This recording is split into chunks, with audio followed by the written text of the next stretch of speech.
Yeah, same Well, here. welcome to the show, everyone. Hello. So we had some issues on the previous show, some audio issues, and our streamer, Nicer the Wiser, was muted, unfortunately, and The you did not hear him. the So entire time. the Yes. entire all three shows we didn't hear Nicer at all. Oh my So god. yeah, that's what I'm saying. So I'm like giving the mic to Nicer now. You know. I mean, I'm currently looking at my streaming setup. It's live right now, and I can confirm that all the audio is playing correctly. Yeah, it was an error I made on my end. I shut off one of the mic functions to avoid some feedback issues that I had with the original testing, and I heard myself coming over the call, and other people heard me coming over the call, but my actual system mic was shut off, so my voice didn't translate outside of the call, which is how this is being streamed. But I believe we have that fixed. The test we ran came out good, and here we are. Good morning, evening, afternoon, wherever you are in the world. I hope we can come together and get a good forum where we can connect to each other and increase community, individual, and group awareness on things going around worldwide without being snubbed by the media. Uh, I think this is a great idea. Thor brought me in to help stream, and I'm all on board. And I've always needed a place to vent or say whatever, or even on a bigger scale when activists go and we have 1,000 people surrounding a Capitol building. That's something that'll be shown for a day or two and then ignored because of the next new sports guy or fidget toy or whatever. And I personally believe that more people need to step up, need to start taking action on things that will improve the direction of the future because things look quite grim. I agree. Government mandates with COVID worldwide, potential world war. I mean, we're basically in a semi Cold War state with China, with all the activity down there in the South China Sea and the airplanes going over Taiwan, and um, it's the people that don't take their opportunity to let their voices be heard. They don't stand up for the rights, and a lot of times it's because they don't know them. We've been Yeah. we've been conditioned by this system to ask for permission on if we're allowed to do something, not taught or groomed to do what we know and feel is right to help our fellow man. Uh, Capitalism or aggressive capitalism, or there's a word I'm missing. Predatorial capitalism Predatory. predatorial capitalism has pretty much groomed the shape of society for at least a couple hundred years now. And what COVID did is the first thing it did was wipe out a lot of the elders. So now what we have is a younger generation of people coming into this world shape as it is without the guidance of their elders. They're switching things around in schools. So parents don't understand the curriculum. They don't understand the things like core math or why when they studied world history the statements are different now. So what's happening is kids are going to their parents for help, and the parents can't help. So the only other place they can go is to the people who are deceiving us. Whether the individual teacher at the school is deceiving the children or not is it's a personal independent thing, but they also are in the exact same system we are where they can only teach a certain curriculum or they won't be able to feed their kids or, provide electricity to their house. And I think that's the main point that we need to fix. We can't say, well, if you don't do this, then you don't eat, because that takes away literally the entire concept of freedom. Um. Yep. Yeah. And I mean, I can just agree. for the record, I've done some research on the statistic death statistic, excuse me, over the last 2 years, it doesn't actually look like we had a higher death rate in any age group. Actually, seems to be leveled with the other years. That a lot of people think that a lot of extra people died this year and last year, but that doesn't seem to correlate with the numbers.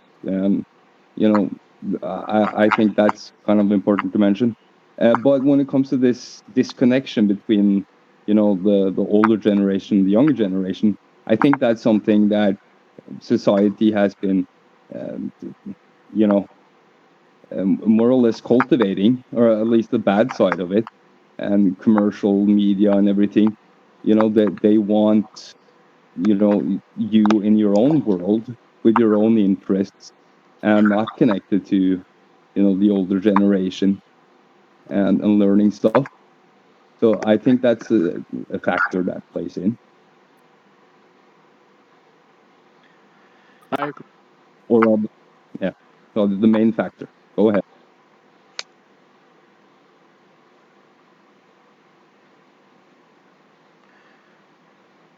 You were saying, V? Oh, I wasn't saying anything. I was just saying that I agreed. Oh, okay. Yeah. So again, this is the open mic show. We want everybody to come on and speak about whatever's on their mind. If you're watching this on Facebook, you will see a link in the description. You click that, and you're on Discord on a server, and you join a voice chat called Live Show, and you will be on. So please come on and talk about anything you want to talk about. I'm posting the link to my Twitch in servers.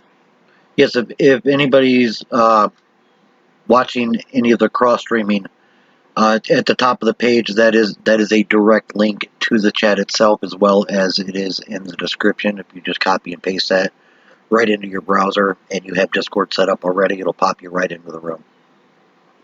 I don't think I'm set up with cross. No, if you already have a Discord, it should link you straight into this room. If you don't have Discord, you'll have to download Discord or open it up in a browser. You may have to create a username. Well, of course I have Discord. This is how I'm talking to you. Right. I'm referring to if somebody does not and they want to join the discussion. Oh, okay. Okay, that makes sense. But you were talking about cross-posting, V? Like cross-streaming for like... Okay. Yeah, because you'll need some like restreamer or setup to reach more locations. Yeah. I guess you know that. I temporarily moved my setup into my room, so no background noise. Yeah, nice and quiet now.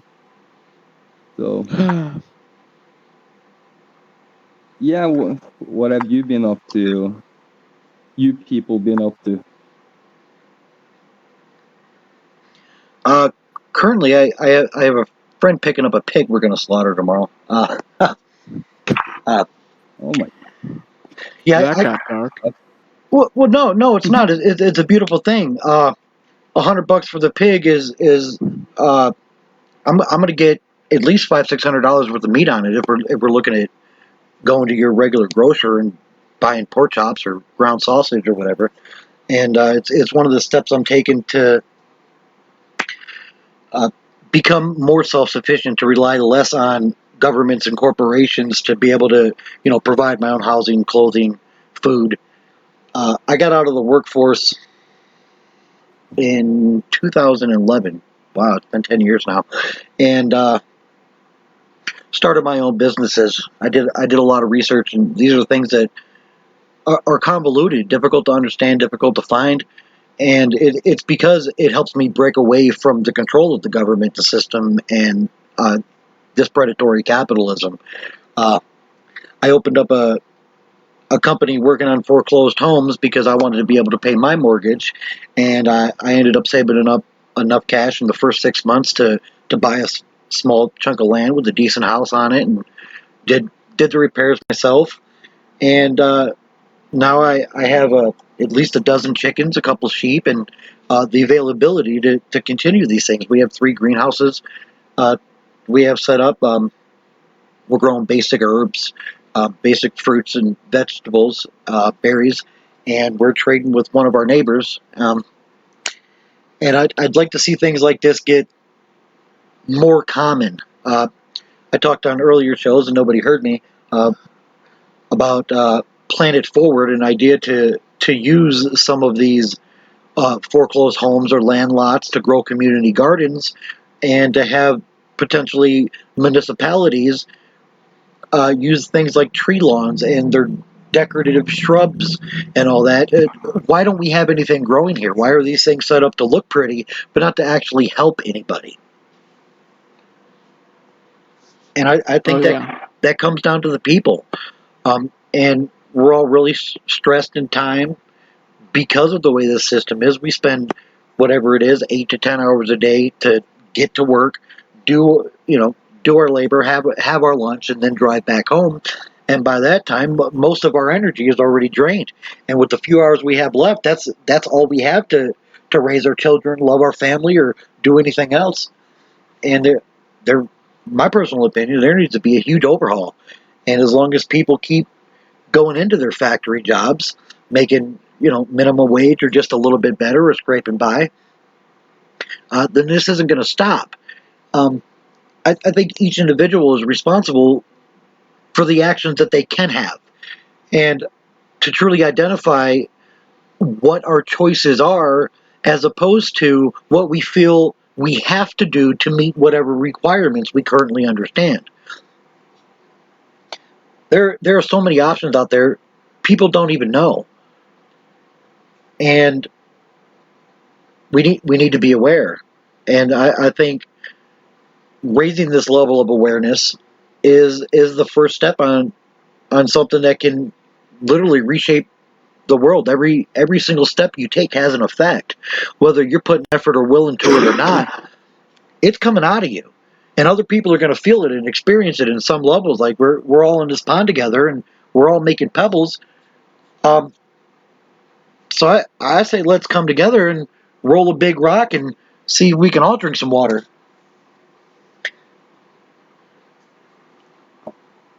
Well, amen to that. And I guess it just sounds brutal slaughtering a pig, but pigs get slaughtered for your meat every day in factories. So doing it yourself should be the way you get your meat, of course. Yeah. It's a better way of doing it. But yeah, undermining the system with being self-sufficient, that's really the only way to starve this beast to death, in my opinion. With all the research I've done, it seems, whether people believe this or if it's just the media projecting that, undermining authority, quote unquote, or being a revolutionary or an activist is an extreme thing. The point about it is, it's not. Anarchy isn't about a lack of control. It's about self-control around other people and with other people. And if we as the people have this self-control and we do these little things like grow some of our own food and share with our neighbors, and just the little things we can do every single day, these pieces add up over time. And while society, governments, and media are trying to drift us away from the self-control acts that we can do to come together and then to unite against the less than 1%, it'll be so easy to just stop their rubbish. Like, we do not have to listen to them. We do not have to follow everything they say. We are free people on this planet who have a right to live, and as long as it's not infringing on other people's well-being, then there shouldn't be a problem with it. That was the whole concept of the freedoms of speech and religions and presses that have continuously been removed. Most recently, freedom of religion was removed. Now, an individual who walks on a personal spiritual path that doesn't take part in modern medicine can't even hold the job anymore, because now, even if you don't take the shot, you refuse that, you're still required to take their tests, and that violates everything except for the major religions. And even if it's a small percent, there's at least that small percent of people who are being violated.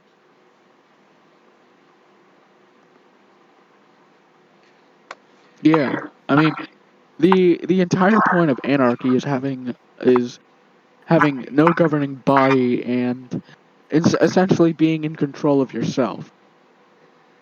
And people say that they need government to just, and I don't know why people say that. It's like they're children. They need to be controlled to be able to live. Well, that's exactly why, because people now see through this predatory capitalism that they get an advantage by hurting other people.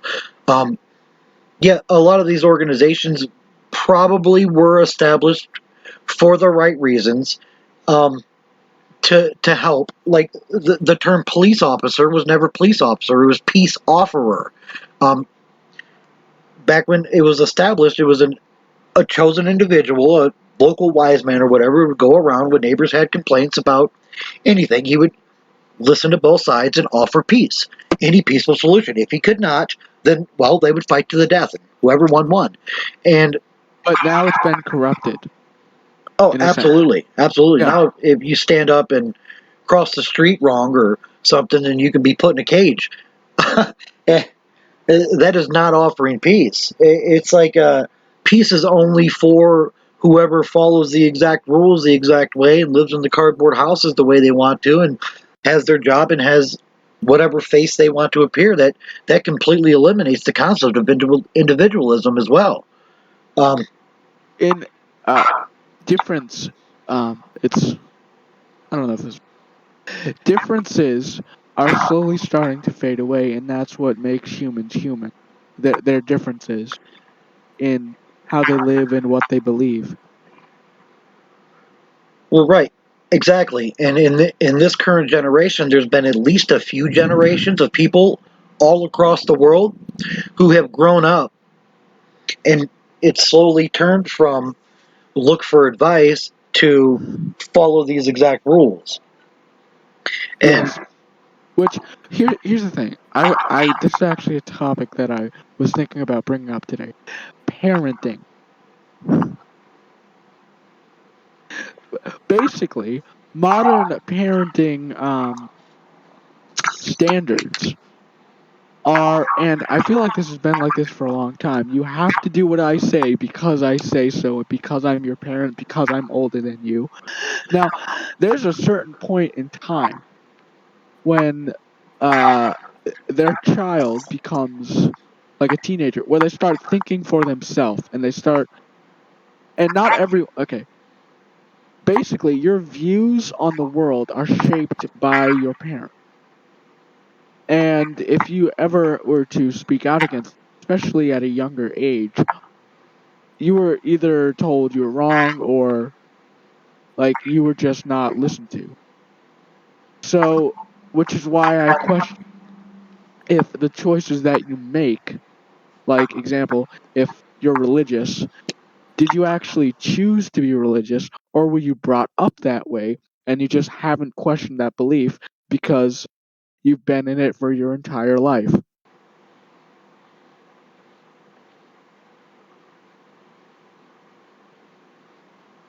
So basically, I guess what I'm saying is parents should not constantly be there to order their children. Instead, they should be there to guide their children and let them make their own choices, at least when it comes time to let them make their own choices. And if they make a mistake,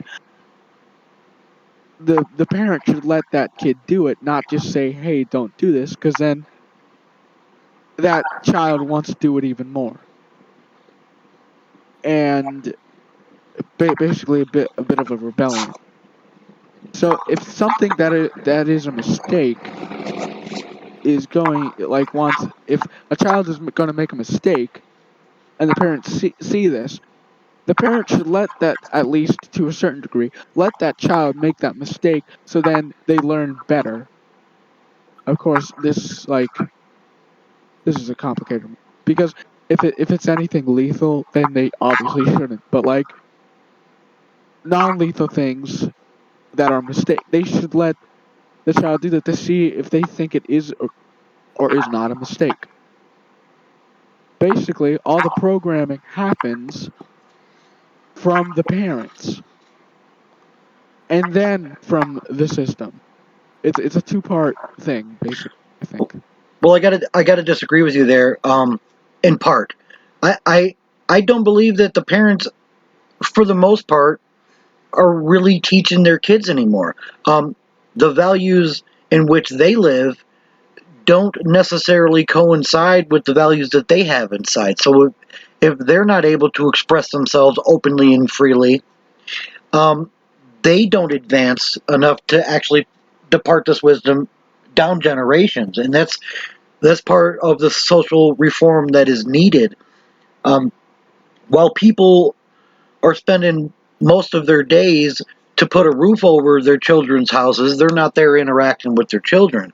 They're sending them somewhere else to get anything that they're quote unquote supposed to get, whether it's daycare or public schooling where there's definitive curriculum, or it's just Yes. you have to be here for this time. And I agree. and yes, parents should be able to be there to guide their children. I think most people don't actually have that availability to do so. I know when I was working factory work, I was working 12-hour shifts.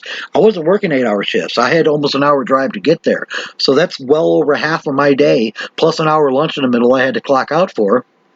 That they just, I wasn't there. So then we have family time, and we want to spend happy times on vacations, and you don't really want to ruffle feathers and be too much of a disciplinarianism because, well, you don't see them enough anyway, and that creates this endless loop of these constructive ideas that are more complicated that children need to understand. They're not getting that exposure. It's actually being taken away from them, so they never have it. So what we're getting now is exactly how it's built and it was designed, and you can find a similar statement in many different writings in the past and probably some recent ones. These governments and corporations, they do not want smart, intelligent people. We're less easy to control. They want people that can come into the factories, understand their jobs well enough to perform their function and make them $1 million, and go home with whatever they take, and then that's that. If you start being aware and being able to identify problems, and people don't want to fix problems because that costs money and it takes from their bottom line, which is money, then these things never have a voice. And Exactly. what is good for the future of humanity is not what makes money. And living to be better for humanity doesn't give you the money to put a roof over your head. I myself, I sacrificed. I was a slave laborer for many years, and I was aware of it. Every day I felt like a slave. There was even a part where I had to shut down my business before I restarted a different one where I had to get another slave job. I cried on the way home from work, because I know it. I understand. And there's just, as an individual, there's nothing one person could do. If I walk into any inner city and be like, hey, guy, don't go to work, I'm the crazy guy. What do you mean don't go to work? I got to feed my family. How am I supposed to feed my family? Oh, well, you can grow your own food and we can do this. Okay, well, what do we eat for 6 months? Till we can get that set up, what do we eat for 6 months? And here's the biggest problem. We need We need a movement that has the funding that can say, well, what do you do for 6 months? Come here and eat this. Take a week, reset yourself, understand these things, and then help everybody. But with that missing piece, there's really not a lot of different options without, somebody like Elon Musk saying, okay, yeah, we're going to do this. Here's $100 million. Have at it. Let's reshape the world. But would somebody like that do that? No, because that takes from their bottom line. Comment. And I'm sorry to interrupt. I have to go do something. I'll be back in a bit. Okay, have a good one. You too. Thank you. See you soon. And on the topic of Elon Musk, he's got all these different companies going. He's spending money to dig holes in the ground and go off to space. But at the same time, he's developing technologies, not only for artificial intelligence, but his project for Neuralink. Even though that may have some positive health benefits that we don't even understand yet, putting computers in people's brains, I don't think that's a good solution for the future of humanity. I think if you took his concept of the solar power and these electric vehicles and made a semi that powered some of its own things and was automated to go into parts of the world to deliver food and clean water and just had them moving around in a circle, that'd be a one-time cost that could feed all of the planet. And this guy and somebody else with those types of resources could have something like that up and running in less than 5 years. But nobody's trying to help people become aware. Nobody's trying to feed other people because most of the people are spending most of their time chasing down whatever it needs to pay their rent or buy their groceries or keep their cell phones on. And at the end of the day, they've got $12 left and they buy a soda and a pack of cigarettes, and that's that. People that are more financially stable are saving up for their retirement because they gotta look at how they gotta live after work. And if you're living paycheck to paycheck and hand to mouth, there's no recourse for any of these things to get away from the governments and the societal structure that keeps everybody pointed against each other and stops us from working together.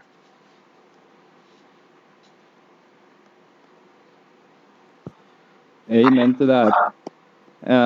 Yeah, it's pretty much the whole effort here is about getting people together and talking and trying to solve these issues, be they environmental or health related or educational or of course economic, which seems to be the big one.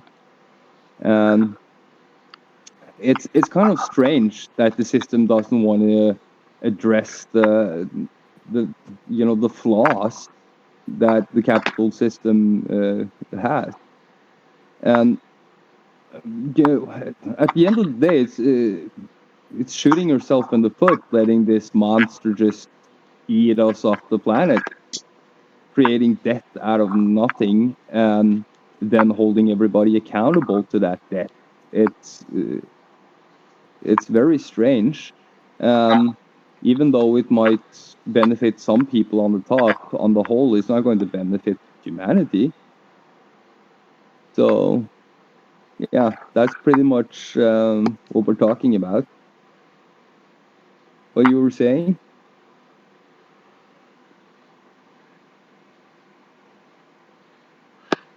Welcome to our guest, Mr. Ferdy and Lucy.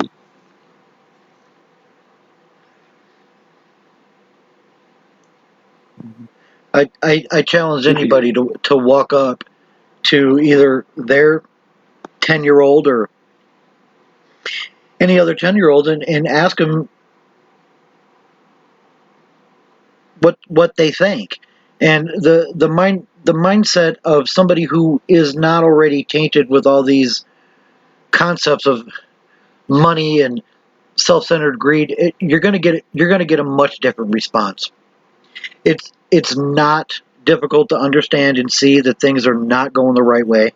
It's not difficult to understand and see that the way things are going are not good for humanity. And it's not difficult to see that there are people who are hoarding resources on this planet that other people are dying without. And they're not being held accountable because, hey, that's just capitalism. That's how we run the world. Go get a job, get a work your way up. And it's set up so people find it more difficult and have more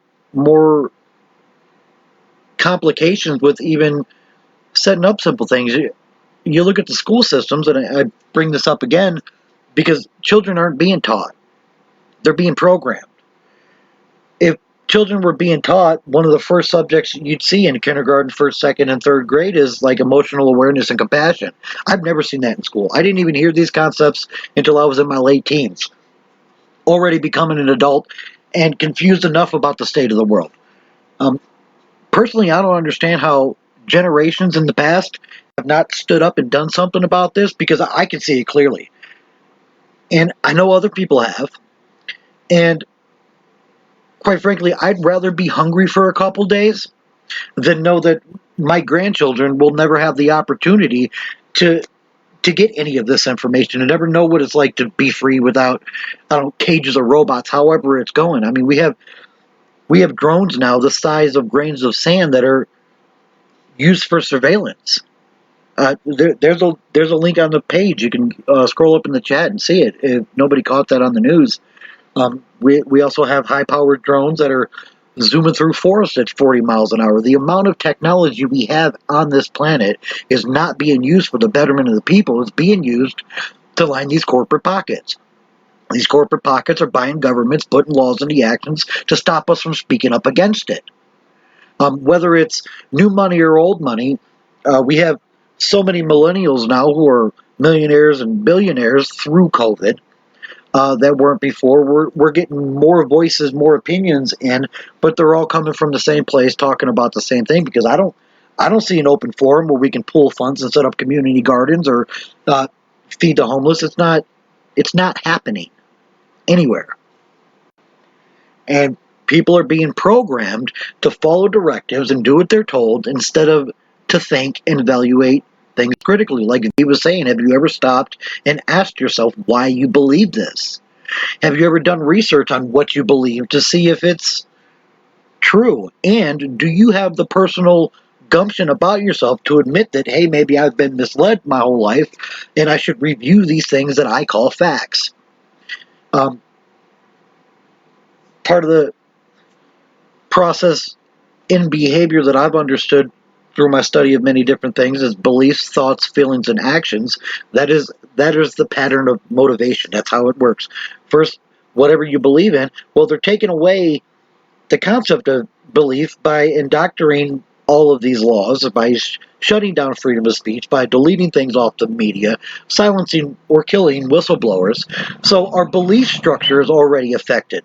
We don't have the freedom of belief anymore now that COVID shots are mandated, so that's gone. And that's the root of the problem right there. If we don't stand up and do something now and come together as a people for the people, then there won't be many people left. The people who control the world are building robots. These robots can do parkour. Yeah, they can run your machine. You are no longer necessary in the cog. You can be eliminated. And I fear that that day is slowly approaching, or fastly approaching, where once these industrialists and these capital venturists have the resources and their labor force in place, we're either going to be killed off or caged and used as fodder. It's definitely not about so free people can grow and live and love. That's not why these robots are being built. They're not like, hey, okay, here's the action plan. I'm going to build this robot now that takes your order at a fast food restaurant, so we don't need you anymore, but here's what you can do with your time. Because that doesn't happen. There's a few countries around the world that have good things in place, but it's not spreading faster than this corporate tyranny that we're all facing everywhere in the world. And I did see another user, welcome Helena, please feel free to speak up. Or just listen in. That's fine too. But that's the point of this here. To come together, to build awareness, to make a plan, and just together we are stronger. Right now we're all separate. We even have posters everywhere. We shouldn't be within 6 feet of each other. And my personal opinion on that is because our energy fields only go so far. We have about 4.5 feet of aura. If you believe in any of that, or just, I mean, physical energy, like, if somebody comes up to you and places their hand right over your shoulder, you're going to feel that. Or when you see an example that was used on an earlier show, if a spider drops on somebody's shoulder, some empathetic people have physical response reactions to that. We are connected. Humanity is like a big forest with one big root system. We are in this together whether we recognize it or not, and we are letting a very few, very bad, greedy people control everything we do, and the vast majority of the time. Sure, we can take our vacations and we can have our weekends off or whatever, but what are we doing with them? How does that improve the quality of life, and how does that create a better future for our children? Personally, my goal has been, from a small age, to give my children a life I never had.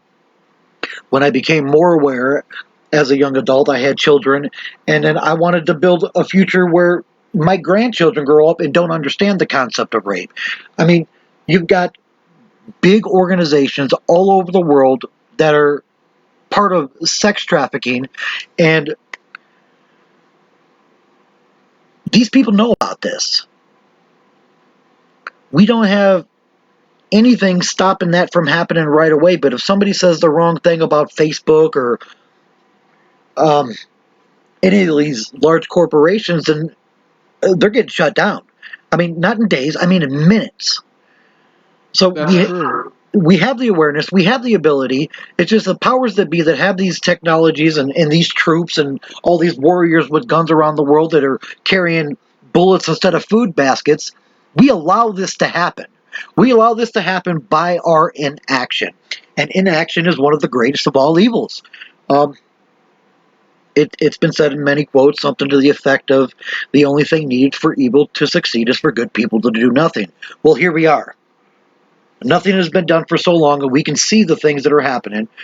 Regardless of what your stance is on COVID, whether you believe it's an actual pandemic that's hurting people, the simple fact is there is a corporation that is creating a vaccine. There isn't a group of scientists that sit on a committee that overview every bit of scientific research that go into this to find the best possible option for everybody worldwide.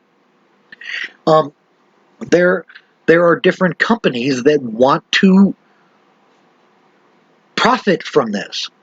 There's people that want to profit from other people dying. And that concept, that mindset, is the root of the problem. So how do you get rid of the root of the problem if it's the root? Do you rip it out? Do you burn it? What's your solution? Wake up, stand up, say no. And that's it. No, I don't agree. But how do you get people to do that when they've been in this sort of mind programming for? Create other options, and that's part of the reason we're here. That's why I'm a big proponent of the Planet Forward concept and getting these community gardens in every few blocks worldwide. Because here's the thing: once people realize that they don't need all this crap, that they can do other better things for themselves, their community, and their future, maybe that awareness might be enough to start getting some headway. We're basically we're all slaves, and we do what we're told to maintain our slave status, so we can have a house, so we can feed our kids, so we can take them to amusement parks or whatever. And personally, that's the bigger part of the problem. We're more concerned on comfort, entertainment, and fun than we are on fixing the problems of the world. You take one big sports venue, that amount of money is enough to feed everybody on the planet probably all year round. But these things aren't happening. People are taking that, they're hoarding it for themselves. And we've even seen many different articles about multi-million or billionaires that aren't even leaving inheritance for their kids. And well, that's bullshit, because they're growing up in 4-story 37-bedroom mansions with 10, not even 10 people in this, while there's homeless people. Yeah. Unless we start thinking what's good for me and for others, then it's not going to stop. But as long as we're just concerned about feeding our kids and keeping clothing on our people, this I concept needs to stop. We need to move toward a we concept. What is good, not just for me, but for us. And I don't mean us as in my direct family or my direct neighbors. I mean the people who are dying in other countries from smallpox or cured diseases or things that we've had vaccines for, while it's sitting on a shelf somewhere. It is literally sitting on a shelf somewhere. Or in a dumpster in some cases.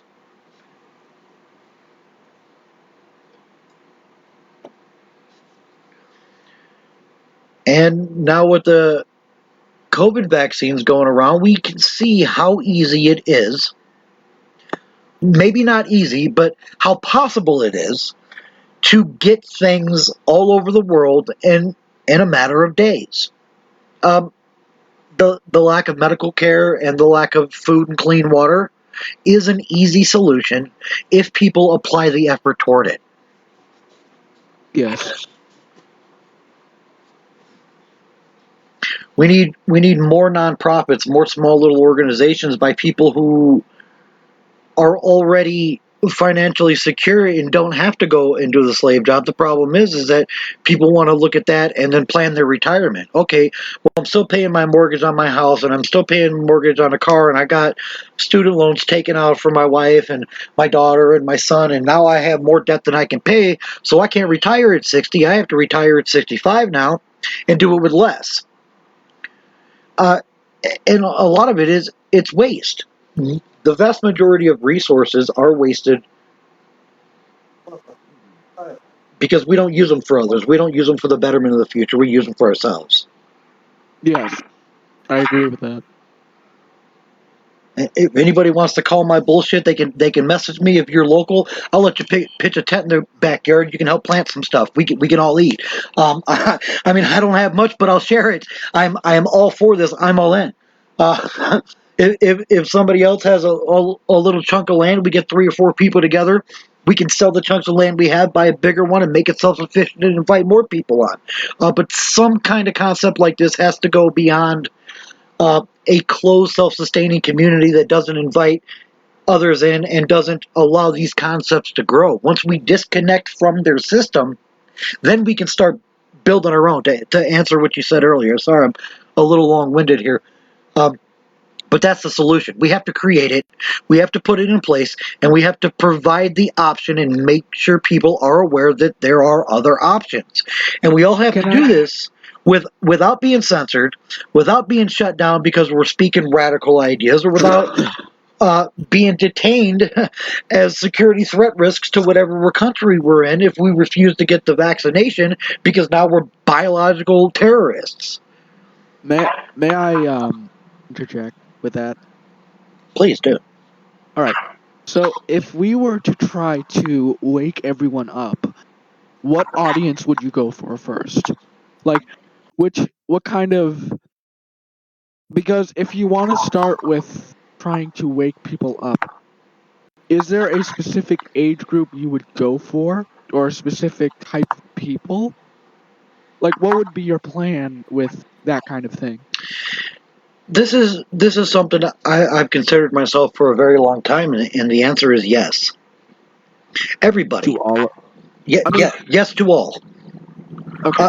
It can't be limited because it's for everybody. So I understand that it's for everybody, but where would you start? Right would here. Would you just start with everyone, or would you pick a specific group first? Right here, right now, wherever you're at, there you are. If anybody can come and add something that can help any one person here, and we take that piece of information and we learn something from it, and we share it to another person and they learn something from it, and these ideas and the concepts, they grow. It doesn't matter where it starts. The best possible options would be as many as possible, period. As many age groups as possible, as many different groups as possible, and just grow from there. The more people we have working on a common goal, the better the outcome could be. So I'm not going to say that a 10-year-old doesn't have an idea or a concept that's not going to help me. I mean, I learned from watching the grass grow. And it's because I approach life holistically without ego, because I know I'm not here alone. I feel alone. I'm physically alone, but I can feel other people. I can hear other people. I can see other people.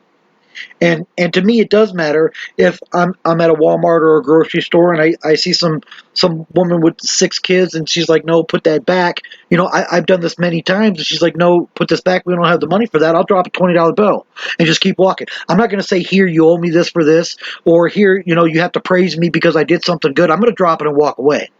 That way that person doesn't feel responsible for even saying thank you or even asking for help, because, you know, they don't want to feel like they ask for help because they work so hard to provide on their own. But you are not alone. And there should be more people willing to do these positive things for others to help this type of concept grow. I don't know where to start, or I would have put something into motion a long time ago. I'm hoping anybody has any idea or any possibility that these things can happen, but they need to, in any way possible. Period. It's an emergency. We are lobsters in a pot. The fire is on. We are corralled. We are controlled. If we speak up, not a lot happens. We need collective action. We need people to sacrifice our wants now to what And the future needs. focus on the needs. Exactly. Yeah, I Yeah. don't need a soda. Sometimes I want a soda. I understand the difference. I need food, good nutrition. I need shelter because the weather gets bad sometimes. I need clothing to help me be protected from insects and, of course, weather. And that's about it. I maintain my personal health by eating good food. Not everybody is that fortunate. Some people are born with different health disorders that grow over time. But a lot of it has to do with the fact that we're eating crappy processed foods with all different kinds of preservative elements in it that we don't know what it does over a 50-year span through 3 generations. We don't have a clue. But everybody, it's still eating it. We go with what's easy and what's quick because we don't have the time to think through this, because we have to get up Rather and go than back to what's work. needed. Exactly. So then, because we spend so much of our life doing what we have to, we prioritize our wants because we spend so much time doing things that we don't want to do, and that has caused a dissonance in a priority mindset. I'm gonna quote someone. No one can force you to do something that you really don't want to do, and no one can stop you from doing something you really want to do. Absolutely beautiful. I agree. And I think that with society standards, everyone is being forced to do something that they don't want to do. Like, not every kid wants to go to school, not every kid wants to do homework, but they're pressured into that by the promise of a good life by doing that. You don't need to go to college to have a success. I mean, you don't need to go to college to have a successful life. Multiple people who haven't gone to college have had successful lives. It's all the illusion and like social pressure that makes people want to do that. I also think a lot of these concepts have been convoluted based on how they're exposed to people, how we're told to perceive something. Um, Personally, I believe education is one of those things that should be free for everybody, as well as healthcare. Um, the I reason agree. why advanced education is such an issue for a lot of people is because of the cost. Yeah, Not because of the time or the energy it goes into learning something, but because they feel that they have to go and get a degree so they can get a better job so that they don't be a minimum wage slave. And what it comes out to realistically is only an extra few $1,000s a year. And that's not enough. I mean, okay, you have higher advanced careers like, physicians and attorneys, and that's not the case with them. But what's happening is, I mean, I personally haven't heard anything about a doctor or a lawyer that's worth $10 million that says, hey, I have 37 rooms in my mansion, I'll take in 10 homeless people. I've never seen that. because of course they need all of that space to themselves. Well, no, it's because society is set up to where you can do that. And not only can you do that, you should do that. But we don't. But we don't, because we look for ourselves. We Yeah. care for ourselves and for our immediate family or friends or what have you. But very rarely, even really religious families that sit down and they pray before their meal.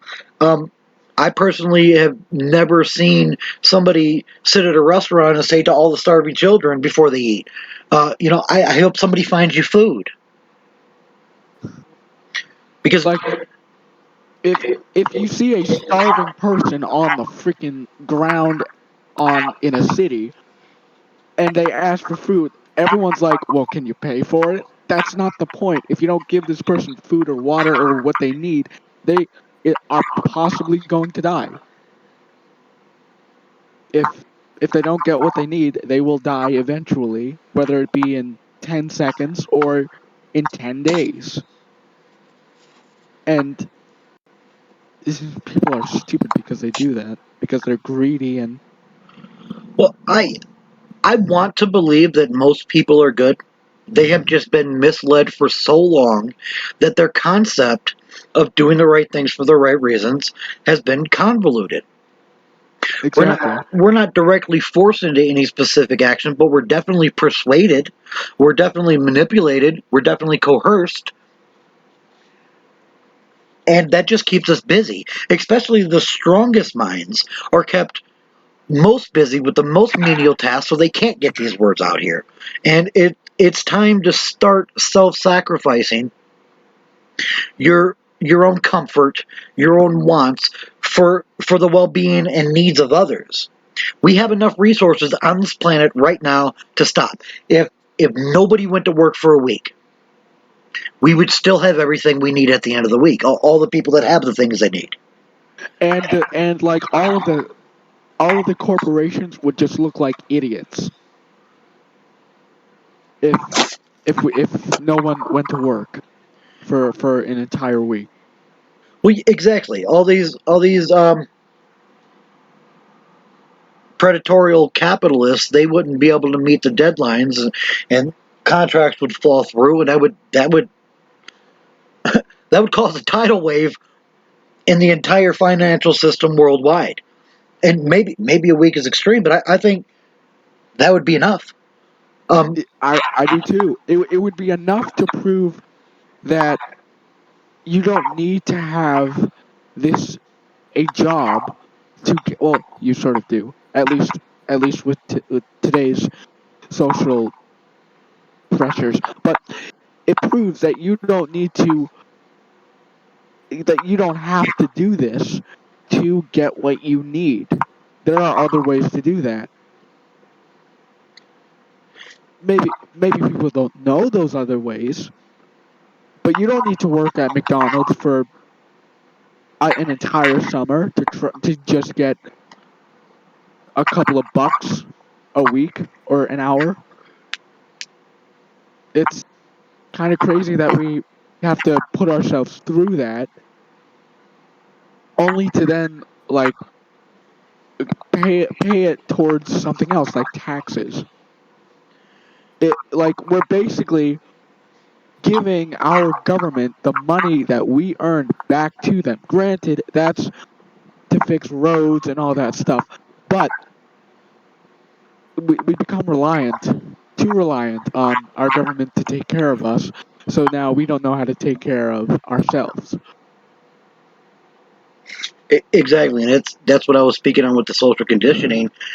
We think in terms of how we can get a job and how we can do for ourselves, because on some level we still understand that we have the responsibility to feed ourselves. We are responsible for that. Yes. But at the same time, we are responsible for everything else as well. Um, I didn't kill any of those starving children, and I didn't do anything to help them starving children. So, in some ways, because I'm eating big and I've been involved in a part of the system, my whole life, and it's a harsh reality to face. Um, I didn't do anything to stop it. So, yes, I am responsible for it continuing. And as long as we just let things go as they are and have patience and trust in the system, then they're going to do whatever they want. And I think it's high time those people who No, already understand they're doing the wrong things because that's what they want to do and it's hurting people and it's affecting the future of humanity as a whole, that'll never change. There's no positive way to set up a future of humanity based on somebody else can make more money than you because they use your labor to do something. It's a trickle down effect, and if a system like that is in place, it will always continue. essentially, nobody. Oh my God, I'm quoting the Joker from The Dark Knight. Nobody panics when things go according to plan, even if the plan is horrifying. This plan is horrifying, but nobody is panicking about it. At least, like, nobody who thinks about it panics about it. And the few that are and have the ability to be exposed to this information and get it out are being shut down. Exactly. Uh, people call me a radical. I'm just ahead of the curve. I know it's already fucked. I've seen the regression of humanity unfold, and that's the title of a book I intend to write it someday. I've seen the regression of humanity unfold before my very eyes throughout the 40 years I've lived. And if you look at how things were in the mid 80s, mid 90s, and now, you can literally see the squeeze that has been being put on. You can see the change of control that have been added, and you can see the separation getting bigger. And if you can't see this, then you're That's not looking. You're not paying Yeah, attention. it's a problem. Lift your head. Stop looking at your feet. Look around you. Be aware. Be active. Communicate with people. Fuck a 6 foot thing. If I see somebody and we make eye contact, it goes back to James. I can't remember his name. He wrote a book called The Celestine Prophecies. Um, uh, but this is where I learned the technique. If I make eye contact with somebody at a store, I'm gonna approach them. I'm gonna talk to them. Hey, how you doing? What's going on? Maybe we can help each other. Maybe, we're in that same place at that same time because we have something to offer to the whole of the world. Yeah, and the thing is, for some people, that's an awkward situation because of either how or what they look like physically, or what they think of themselves. So people who do that are uh like like they're not able to. They stutter a lot, maybe, or they're kind of silent, or they just talk when you talk, or something like that. Do you get what I'm coming from? Yes, and James Redfield wrote The Celestine Prophecies. It's a good book if anybody wants to read it. Welcome, new guy. I don't want to mispronounce your name. Feel free to speak up, join in the conversation. Anything you have to add or any different thing you want to speak on, feel free. It's open mic. But welcome. Welcome to the show.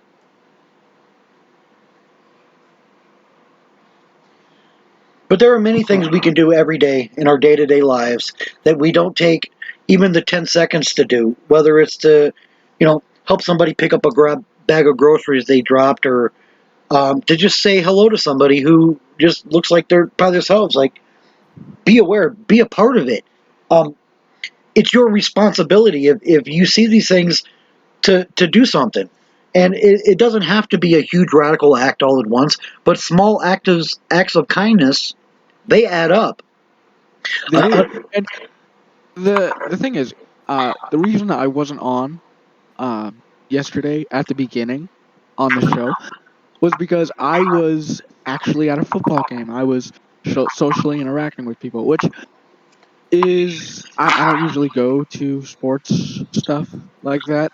But anyways, and I was sitting alone on a top field overlooking the football field, like sitting alone with like a group of other people off to the side, like off to either side. And I was waiting for my friend. She eventually came up and then left like 10 minutes later, so I basically sat there for 30 minutes for nothing. But like I was just sitting alone for like the entire time, and I was just watching people like socially interact with their friends and all that, like, and vaping and all that stuff. And I'm kind of thinking,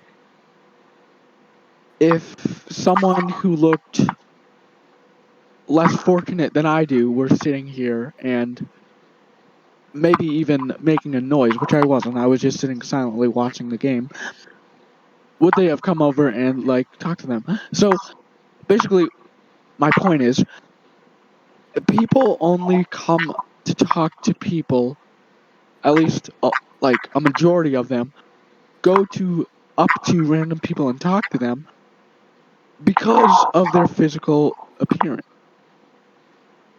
At least that's my experience with it. Not because they accidentally catch someone's eyes or because they look like they need help.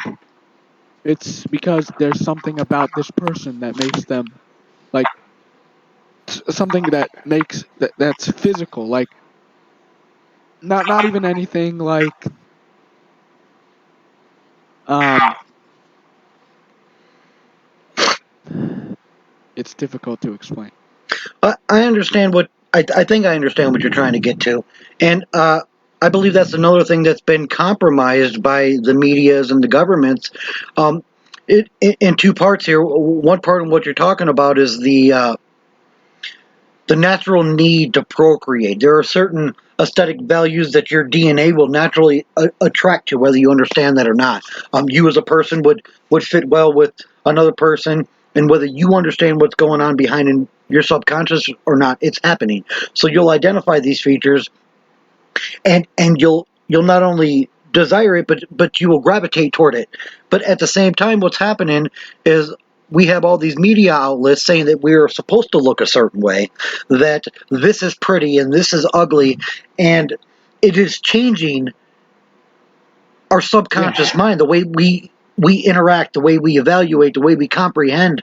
Uh, it affects the fabric of everything. And it's constantly changing. Like Yes, it's changing with trends, and like what gets a million views is could be okay, but then something that gets 2 views on whatever could be absolutely insane, like so cool, but it doesn't get any attention. well, So and people who are doing really cool projects and doing like productive things that are like either really cool to watch, really like giving in knowledge or experience, they don't get those views. The the the people uh who like who seem the most who the thing that seems the most approachable is what gets the most views, not the thing that may help someone well, or I'll bring it back Or- to the hierarchy of needs by Maslow. That's part of the social connectivity thing, and people go with what's trendy, what's popular, and what society is accepting, not what's right, what helps people, what builds a better future, and that's and I keep coming back to it that we are afflicted in our own minds, whether we all know it or not. We are already slaves to the system, and few of us have the gumption and the ability to step outside of that and really look around with a true and honest open mind to understand what's going on. It is so easy to just say somebody who's saying the things that I'm saying is crazy and out of their mind and not even mess with them. I've been shunned by every friend I've had. Uh, my family don't talk to me because I'm the crazy guy. But at the same time, they go to bed at night, they lay their heads on their pillows, and if they ever start thinking about anything I've said or the state of the world, I'd be like, well, damn, this guy's got a point. But they're so conditioned to not get involved with that because it's become a separate sphere of influence, a different section of energy because of the schism that's been created by mass media and governments and basically, we are thinking, but our thinking and our ideas are considered bad influence. exactly logical rational thought isn't, as you said, cool.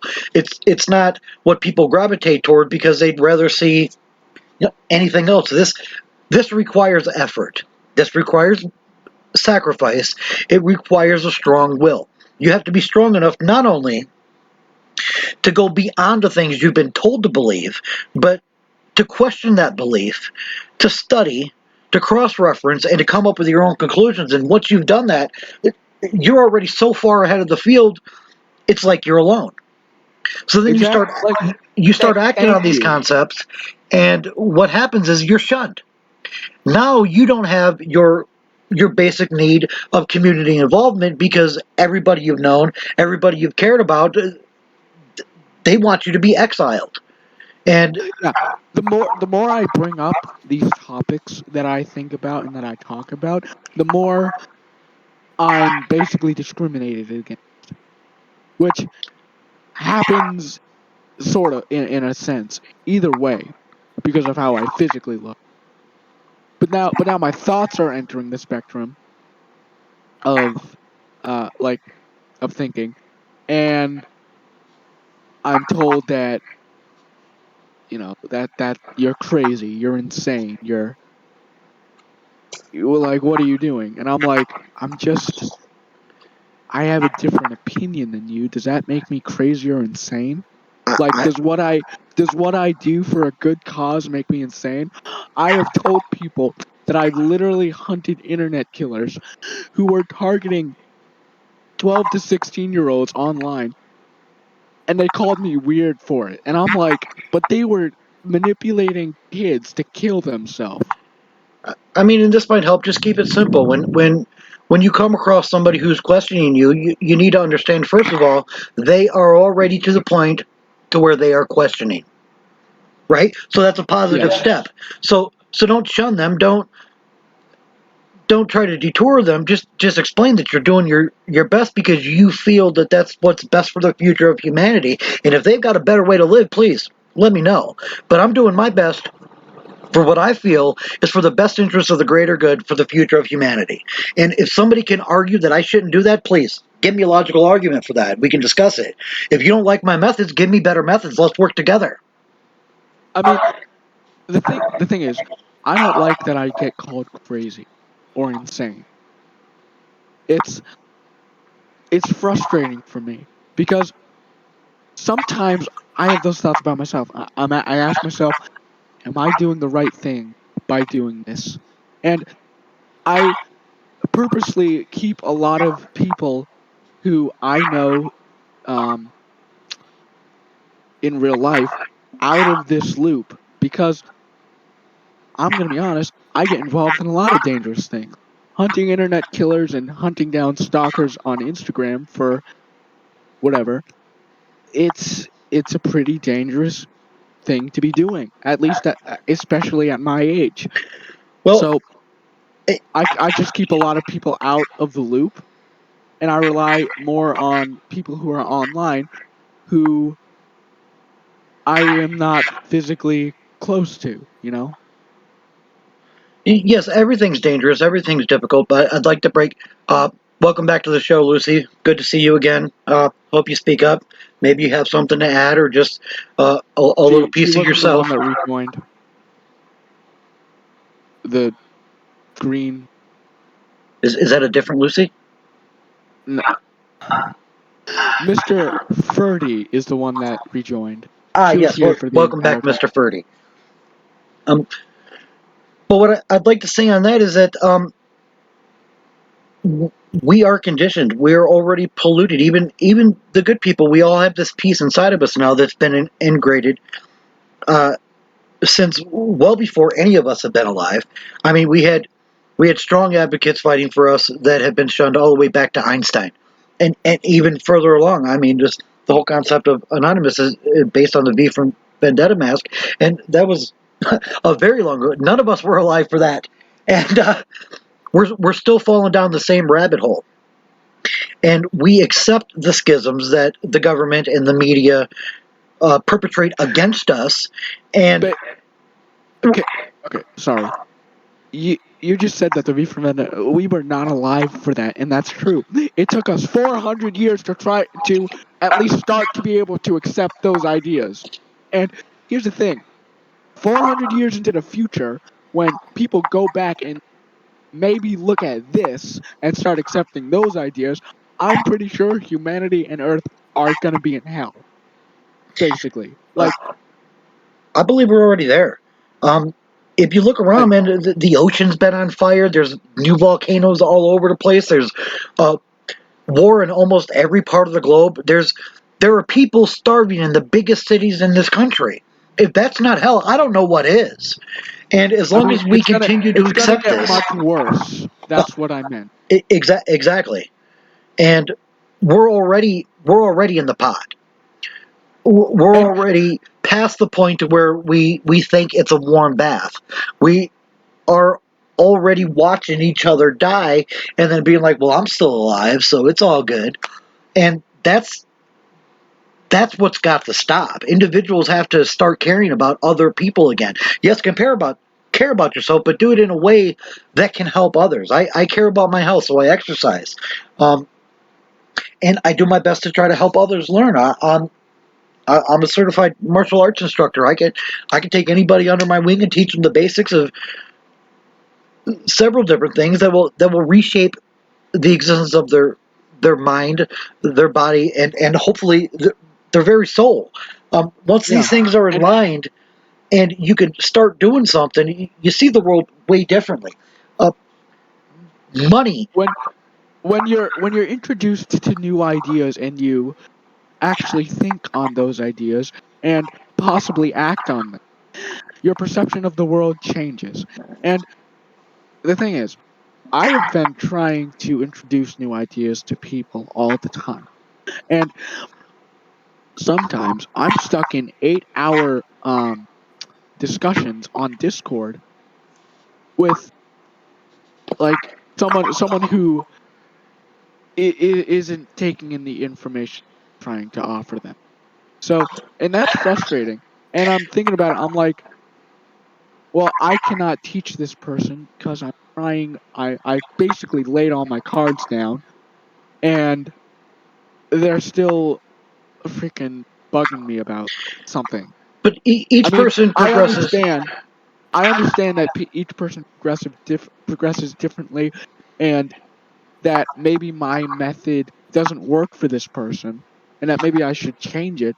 But I know for a fact that I don't have that much time to try to change my method. And I'm sure that someone else could teach this person, the same thing with a different method that they have honed. I have honed my method, other people have honed their method. But that doesn't mean that I should not learn a new method. I know I probably should. But that kind of thing takes time and more studying.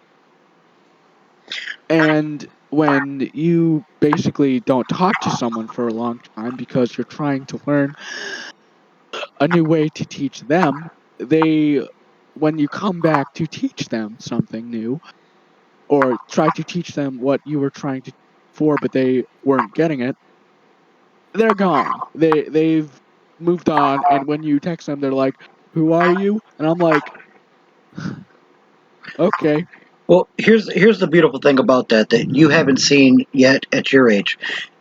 You are planting seeds. Whether you see them grow or not, you can Oh, take I a know. horse to water, but you can't make them drink. But here's the thing: your seeds have been planted. That's part of their mind, whether they think about it or not, and it will continue to reoccur in their life, whether you're directly involved or not.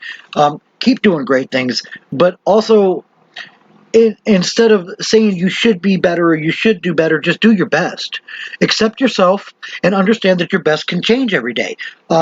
Learn different methods, different ways. Don't change what you're doing per se. Improve it as you go. Accept the fact that you're doing your best and you know that, and then strive to improve so you can do better.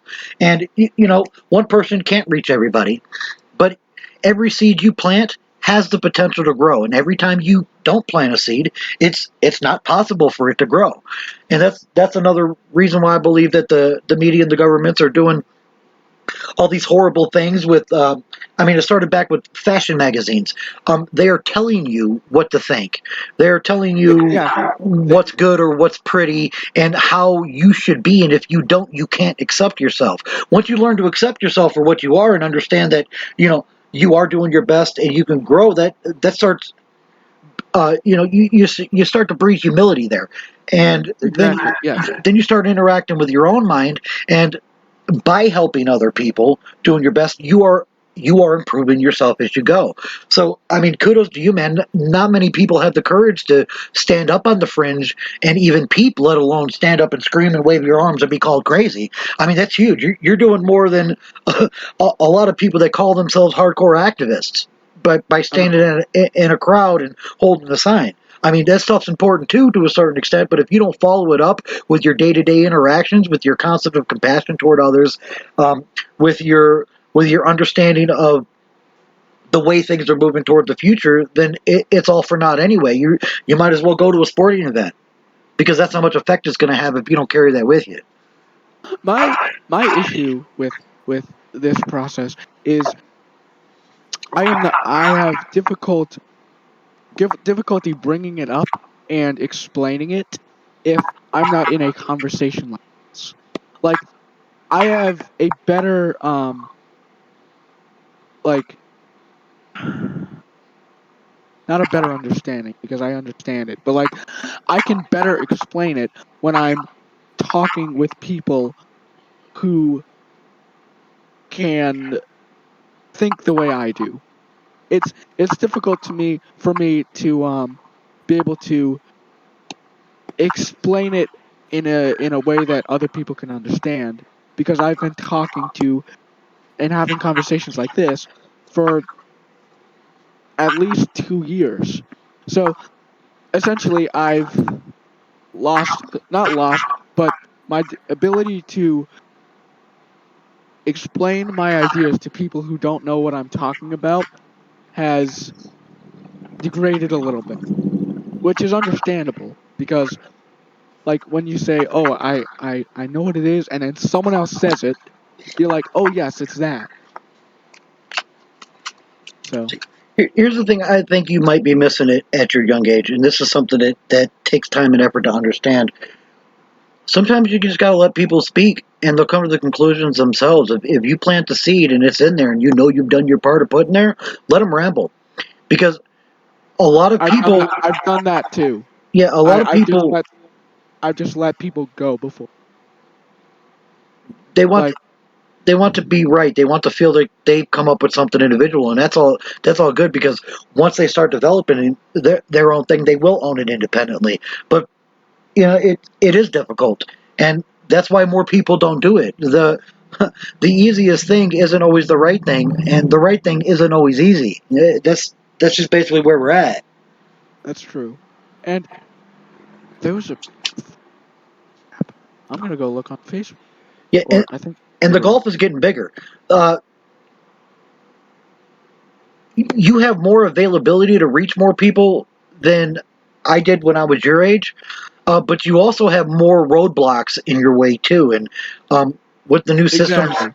with the new systems and how they can just go in and delete accounts and just silence people with a couple clicks, it's a very very tough hurdle to jump. And like Thor was saying, if we had the funding that CNBC had, or any other large media network where we could put this out here, we'd gain a following in a matter of days. We'd have 100,000 people on here every day talking about different things. Okay, yeah, let's fix the world one thing at a time and come together and do something. All right. But we're being stopped. All right. I'm gonna quote a picture. Morality. Doing something what is right regardless of what you are told. Obedience. Doing what you are told regardless of what is right. I see a lot of people in the obedience section more than the morality section. And that's Would you another agree? thing that was taken from us. Absolutely, most people don't make responsible decisions about their life actively. They're not an active part of their own life. They're doing what they think they need to keep a roof over their head, or to keep dinner on their table, or to put their kids through school, or what have you. Everybody's different. We all have our own insights and motivations on certain preferences or whatnot, and a lot of that's been convoluted and directed by the media and governments and corporations. And we need the personal effort and the personal sacrifice to rise above these things. Absolutely.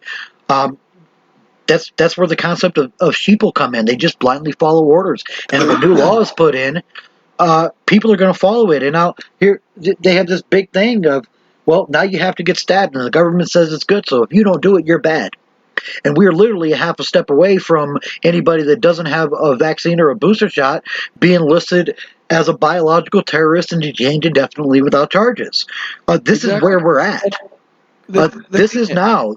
Action is needed now. And if it don't, we're going to end up in little cages, one way or another.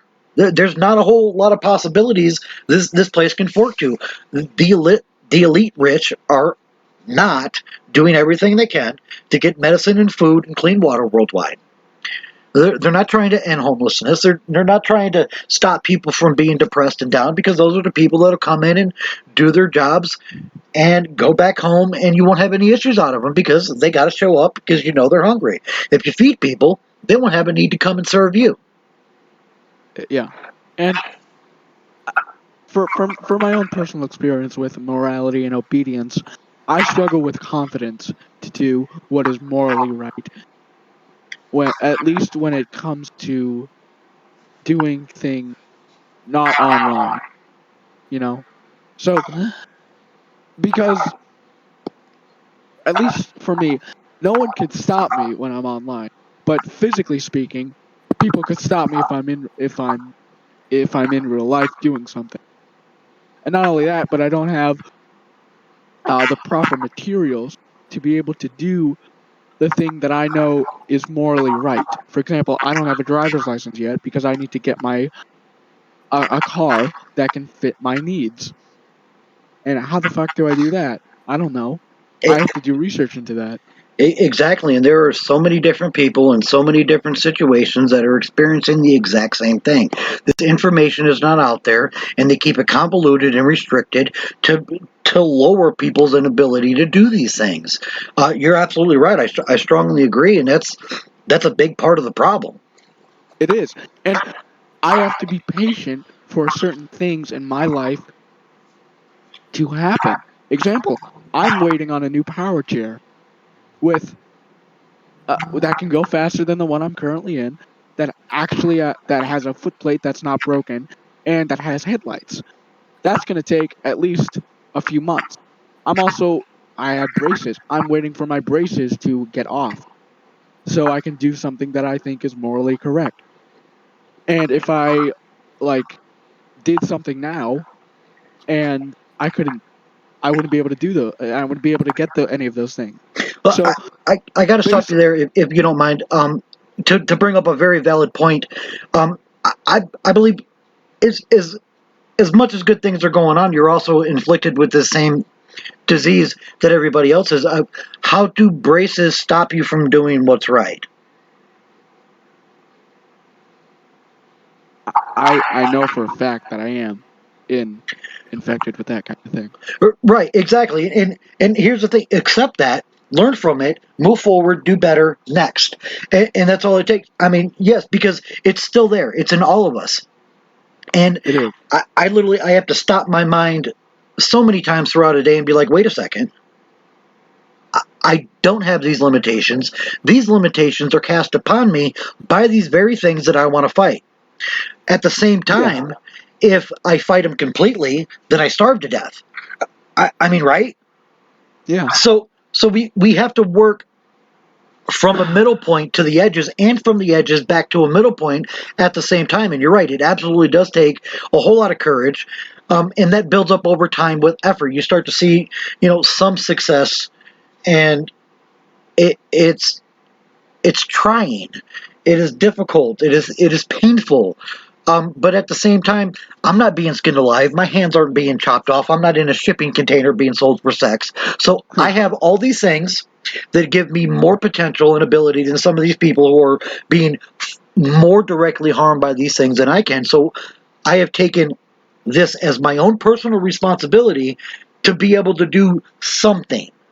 Now, I know I can't do everything, but I can do something. And if I can convince you to help do something, even if it's not the same thing, but it meets the same goal, that's positive progress. And that's what we need to see. We need to see those progressive momentums actually click and go viral. I mean, more than a twerking video or something. You can't even research and find intellectual open conversations for awareness and the best interest of humanity. It doesn't exist. There's no venue for that. But if you look up any type of atrocity you can claim up, you'll get 30 pages right away. Exactly.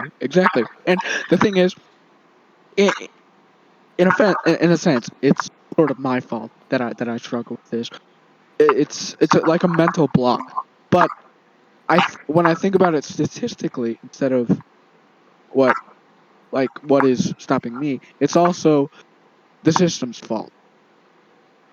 Because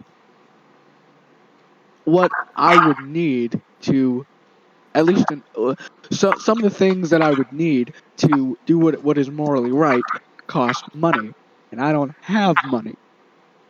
I need to get money. How do I get money? Work. But because I'm in a wheelchair, I don't know. I can't do the jobs that physically able-bodied people can. I can't work at McDonald's. I can't do physical labor for my neighbor. I can't do any of that stuff. So Well, right, and that's not your fault, and that's not their fault. And by even concentrating on the concept of who's at fault for whatever situation is going on, that doesn't stop it. That doesn't improve it. But you are responsible to understand it. You are responsible to take part in what you can and to not take part into what you don't feel is right. Instead of focusing on things that you can't do, whether it's, you cannot do X, but you can do these things. But listing the things that I can't do would be easier and shorter than listing the things that I can do. So focus on what you can, though, and that's what I'm saying. If the focus is on what you can do, I agree. Then you're gonna find that you have many more options than when you started, because that's where your mind is. That's what your energy is focused on, and that's the momentum you're putting into it. And if you're actively working on that, it's going to come available, and that's where the patience come in. But there's got to be a different shift between patience and action. At this point, I think we've been overly patient, and we've allowed the media to manipulate us. We've allowed the governments to control us, and we've allowed these corporations to own us. And right now, we're owned, controlled, and manipulated. And we need to present an action to stop that. Patience is not going to stop that. Letting things go their course is going to make things get worse. And if we don't And stand up and take action, the then way we propose action is through multiple people's voice, like through multiple people's idea. We like the the five of us cannot come up like the five of us alone cannot come up with an action to try to stop this. We need more heads. Like we need more uh, brains getting picked by this. I don't think this entire server could come up with a single action to stop this kind of thing. well, no, and it's not going to be a single action. It's going to be a series of non-stop small actions, as many places as possible, Yeah. at once, that doesn't stop. You cannot move the mountain by yourself, but you can take a stone and move that. And And yeah. you keep on working on that, we're going to get through the mountain. But if everybody just, walks by the mountain by themselves and says, well, that's a big mountain, we can't move it, I got to be to work in a few hours, it's never going to change. The mountain's going to get bigger. Yeah. These And things will become more insurmountable. We're going to be more controlled, more oppressed, and there's going to be absolutely no way out of it. Right now, we have probably the biggest amount of wiggle room we're ever going to have until we're either locked down and obliterated by machines and corporations than we will have in 5 years if things keep going the way they are. Now is the time for action. Now is the best shot we have, the best opportunity to implement some type of change that can grow, because growth needs to happen too. It's not just a fix-all problem or a plug-in on an app. Like, we need to literally rewire our own minds. Like, you've been doing this for years, and you're still thinking in terms of self and blame. And kudos to all the times you don't, but the times that you do actually stop your own progress. And then you've got to go and accept that, and that's another piece of baggage people don't want to carry. They don't want to accept the flaws that they have and the potential for improvement, because they can get by without it. There's no need. And I know for a fact that I have a lot of flaws, but we all do, man. We're human. We're people. That's the whole thing. exactly. But here's the thing: what the things that you or people call flaws could be another man's what's it called? Not what's the opposite of flaws? I'm blank. Shit. Like another man's strength, basically. So someone's flaws are all based on opinion, essentially. Not some opinions are more prevalent than others, like more spoken than others because it's more popular. But what the laws that are made in the U.S. are not factually right and wrong. They're opinion based right and wrong. But we've been lost, not thinking for ourselves. So now that it's a fact that speeding over the speed limit is wrong. No, it's an opinion. It's a popular opinion, but it's still and it's spoken everywhere, but it's still an opinion. So, yeah. Right, a socially accepted, a socially guided opinion, not necessarily by society itself, but by the powers that govern the societies, that control the societies, and that own the goods the societies need. We're not really in a position to just Go on. make our own decisions from our day-to-day lives, because we've already have our schedules. We already have our bills. But unless we sacrifice our short-term concept of safety, security, and pleasure, then we're not going to see any of that for the next generation. It just, these concepts will slowly fade away into nothing. And hey, man, that's just how it is. Exactly. And we have to break the chain before we open the door. Would you agree with that? I'll say we can't even see the door unless we can get to it. So yeah, Yeah. yeah, and most people they can't see it. It's hidden from them. Or they don't even know it exists. Exactly, they can't even conceive the possibility that these things can happen. Uh, I've directly talked to people from all over the world, several different paths, who have all very similar stories. Well, I try to, man, but if I do that, then I can't do this, and then my people suffer. My kids go hungry, or my my my kid doesn't get her college paid for, or doesn't have the opportunity to get out of the slump herself. But all we're doing is doubting ourselves, doubting our community, doubting humanity as a whole, and just accepting whatever our overlords throw at us. Exactly. And the thing is, the fact that at least when it comes to learning things, that there's a specific curriculum that people need to follow in order to graduate. Why? Because like not everyone is going to be able to pass 2 years of a language. Not everyone is at least not everyone is going to be able to be very good at mathematics. But we're forcing our younger generation and probably your generation when you were our age to do that. Am I right?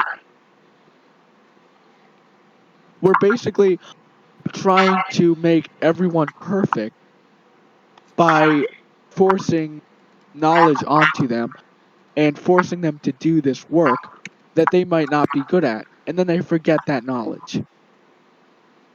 We're expecting people to get good grades in every single concept with the same difficulty for everyone. Well, I don't think people forget. I think they just choose to look away. They choose to look at what's easy. They choose to look at what's popular, and they choose to do um, the things that help themselves and give them their concepts of safety and security, whether those are illusions or not. I mean, nothing is safe out there. Anything can happen. There really is no security. There is no safety, but people want to believe there is. So they trust in these things that provide them, whether they're governments or social media or the corporations they work for, and they get something in return for that. The difficulty in a concept of this is that you won't really see a result in the change of the world in a day or two. You're not going to see it. It takes a long view approach, and it's got to. Well, then again, the shortest war was a 20-something minute war where where one of the sides just got completely demolished. The longest war was a 200-year war, which both sides forgot they were at war at some point, and then they signed a peace treaty. Well, Anyways, go on. whatever's documented or in a history books, the simple fact is that from the beginning of humanity, we've all been at war.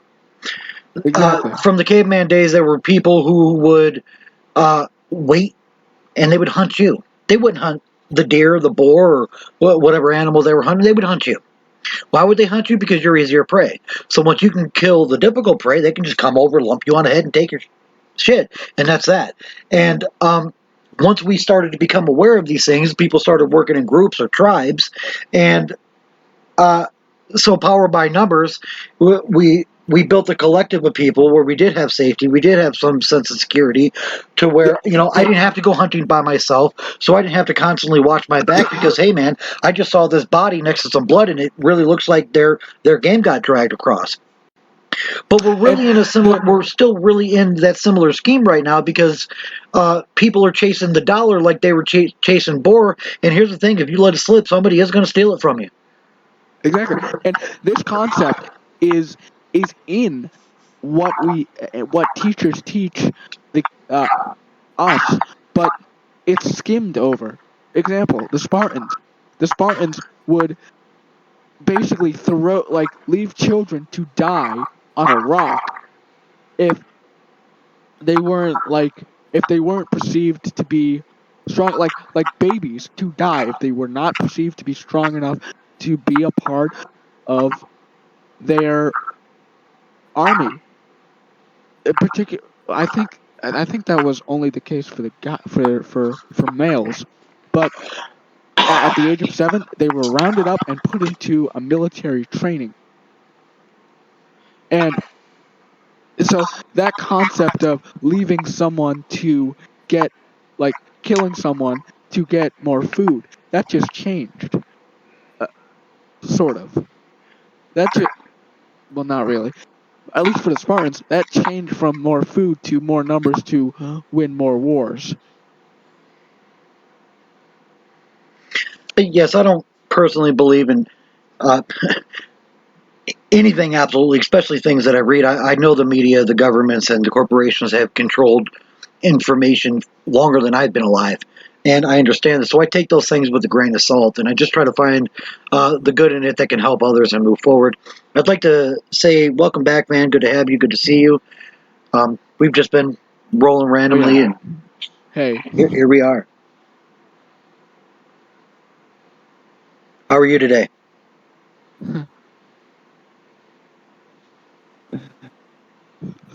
Maybe he doesn't have a great connection yet. silence apparently.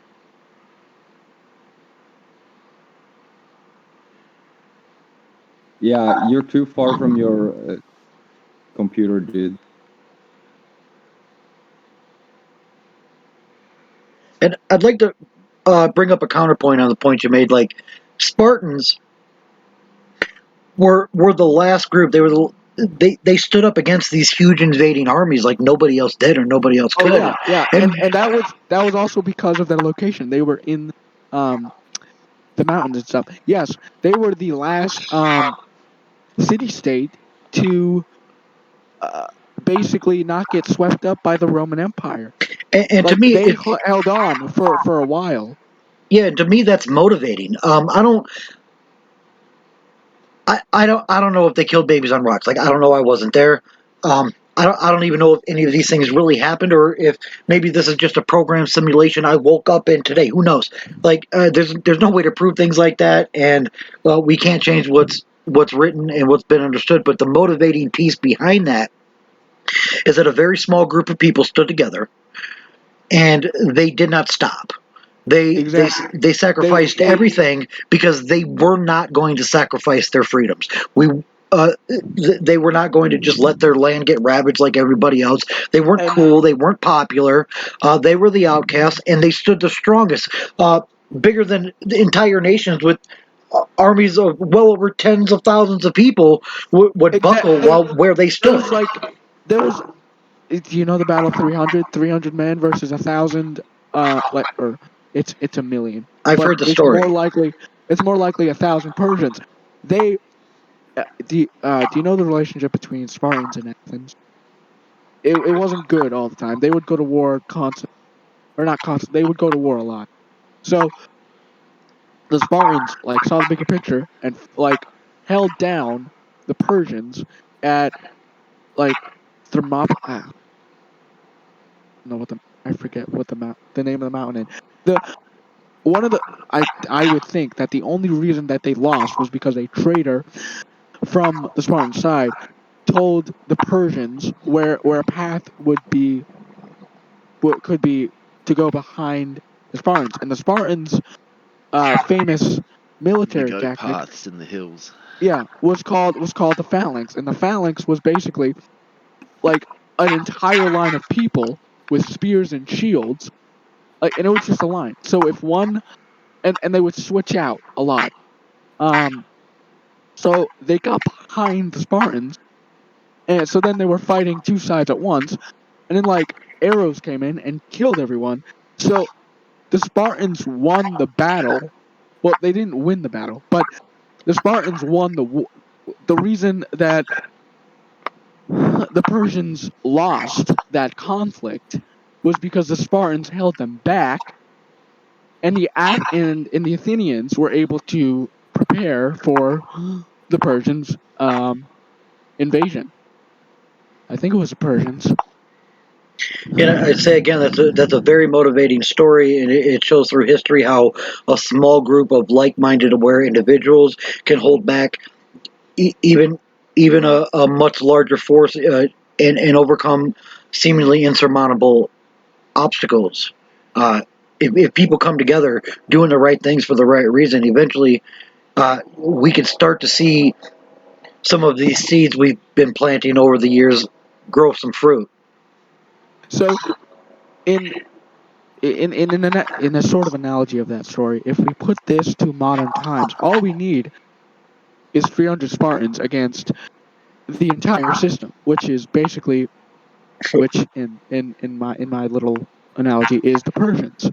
We need at least a slightly a big group, but that's not big in the grand scheme of things, to rise up and try to speak against, or in some way We fight. have that already.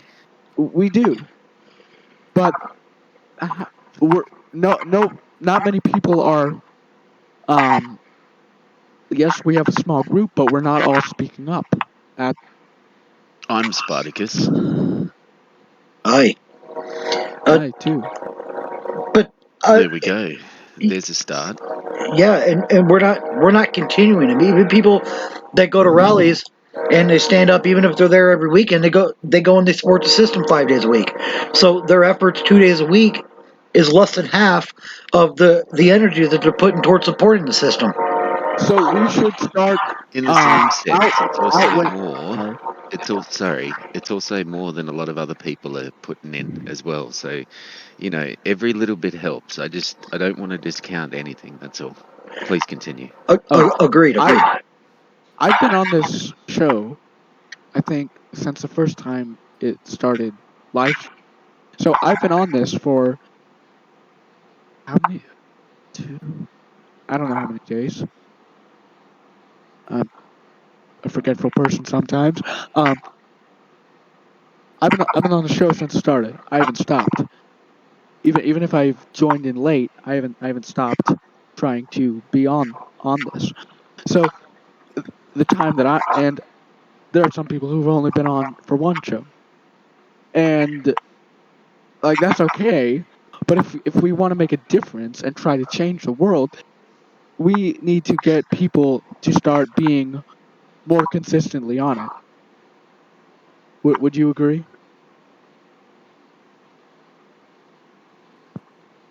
Well, being on this show is kind of step one. We need to offer them something they can actually join.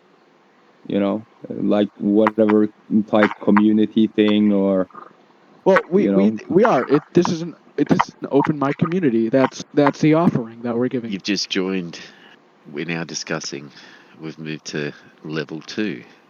Yeah. Congratulations. Yeah, but everyone. what I mean is, level 2, exactly, getting to the next step and actually, getting people in, talking about their projects and getting people hooked to those projects, connected via this thing, talking about ideas, exchanging ideas, and putting those ideas into, action. Yeah.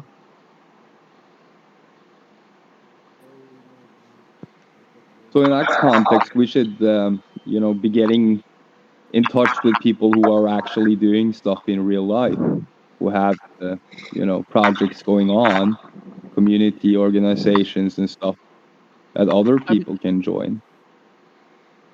Go ahead. yeah. I mean, I've actually made attempts to try to do something in real life. Like I've literally gone around my town and put letters in people's mailbox about like a project I was working on at the time, and that got no traction at all. And I'm like, I literally tried, so it didn't work. So I'm like, okay, I'm gonna come up with something new to do, and not necessarily introduce it to the people I'm living with, to the people I'm living around, but introduce it and try to make it more popular with people online who can then share it to more people, right? So I think that's where networking comes in. There are many groups already out there doing similar things, and we just got to find a way to bring us all together and find a commonality that we can all agree on and work together to move forward. yeah, Yes, an individual approach as well, but larger groups. There's homesteading communities I've contacted since we started this show. There's a guy I know that actually wrote up a whole different government system. I emailed him and I actually got a response, and I'm still waiting on the follow up response to see if he's going to come in and talk about his concept and ideas. And I think things like that where we could start taking different groups that are already established, already doing positive things, and link them together. I think eventually we'll find we have more people who think this way, who want the same things. They're just in they're not united. different places,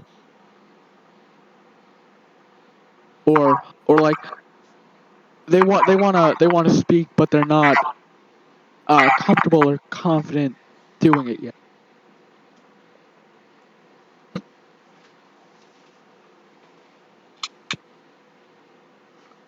Yeah, like I said, getting in touch with these organizations who are already doing stuff.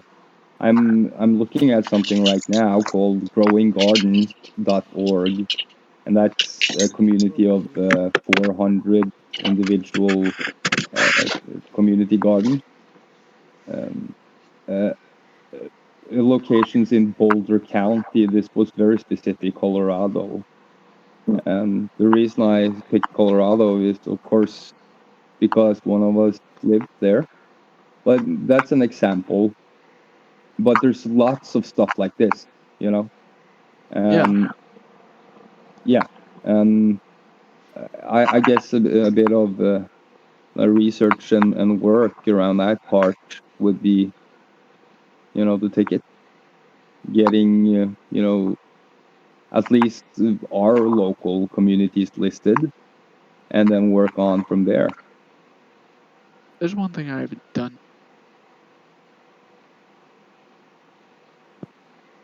Just a thought, and that was one thing. Community gardens, of course, there's many venues you could potentially join, and you have bigger projects like eco villages and lots of stuff that's up our alley.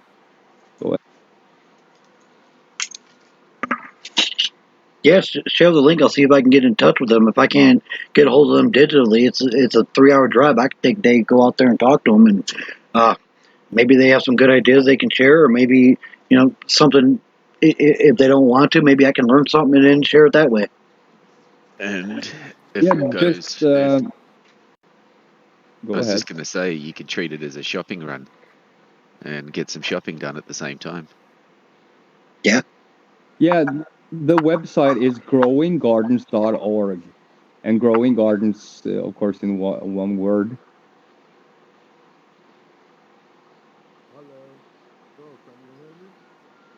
Very your audio softly. Yeah. Your audio is not working properly. Wait, we can turn up the volume. We can turn up the user volume. Okay. Who's not coming over? Full. Try again. He has some problem on his end, so. 1 2 1 2. Hear you loud and clear. Yeah, no, that's me, not him. I'm just. I can hear. I can barely make him out. And he's on full audio. Yeah. Same.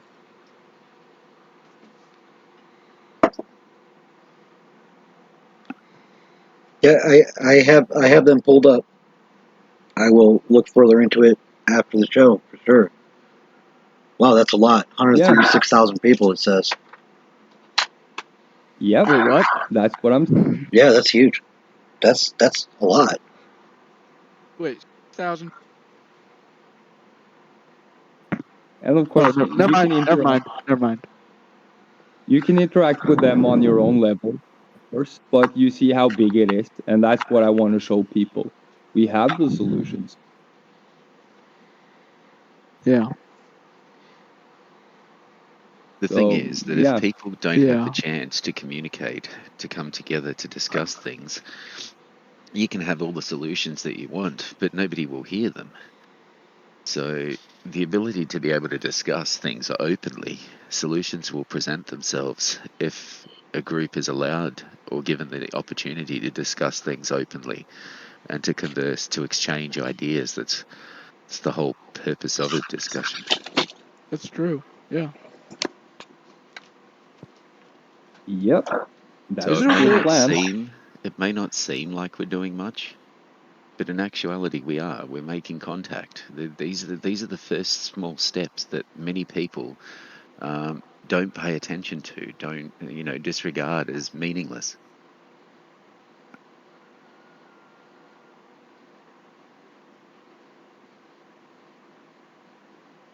Don't be too hard on yourselves.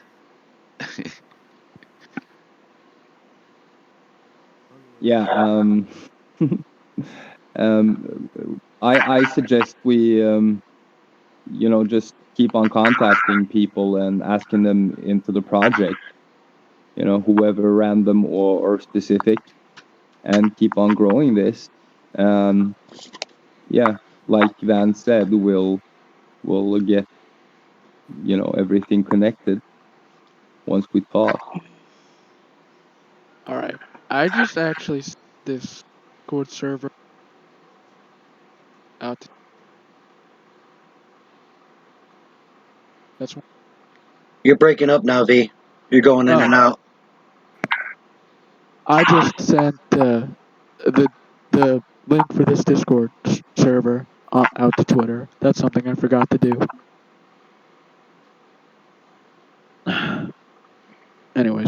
Yeah.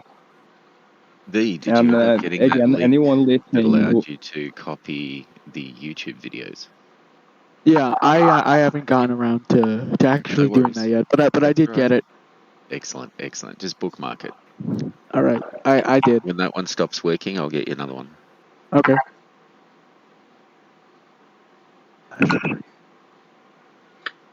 Yeah, and the link to the chat is in the description. If you look at the top of the stream, that is a direct link to this chat as well.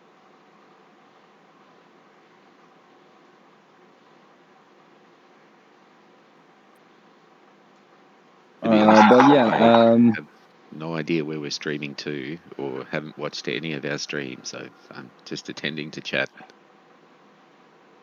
yeah, we are streaming to, I guess, our 9 Facebook pages. That include, of course, the public access anonymous page, and Anonymous Live, Anonymous Off Grid, Occupy Resources, the Free Media Coalition, the Press Freedom Collective, and a couple more I can't remember off the top of my head. But yeah, they're all watching. I guess we have about like 1,000 people watching on average. Yeah. Or so. We need them joining the discussion, not merely standing Yeah, by well, and people watching. are so shy, All in time. Yeah. Just come on, people. We don't bite. I find that hard to believe. You bite a lot. Well, of course, that I have to just say I don't bite, so they come in so I can start biting. But no, seriously, like we don't judge you. Like, come on, talk about whatever. If it's too boring, we'll probably tell you so. But just come on. Yeah. If you can be more But yeah, boring than me, you win a prize. Oh yeah. What? I'll second that one. I'm just kidding. I think you're quite knowledgeable and interesting to listen to be honest. Who? So, well, both of you really, all three of you really. But since we were talking about Van, yeah. But what can I say? What part of Australia are you located again, Van?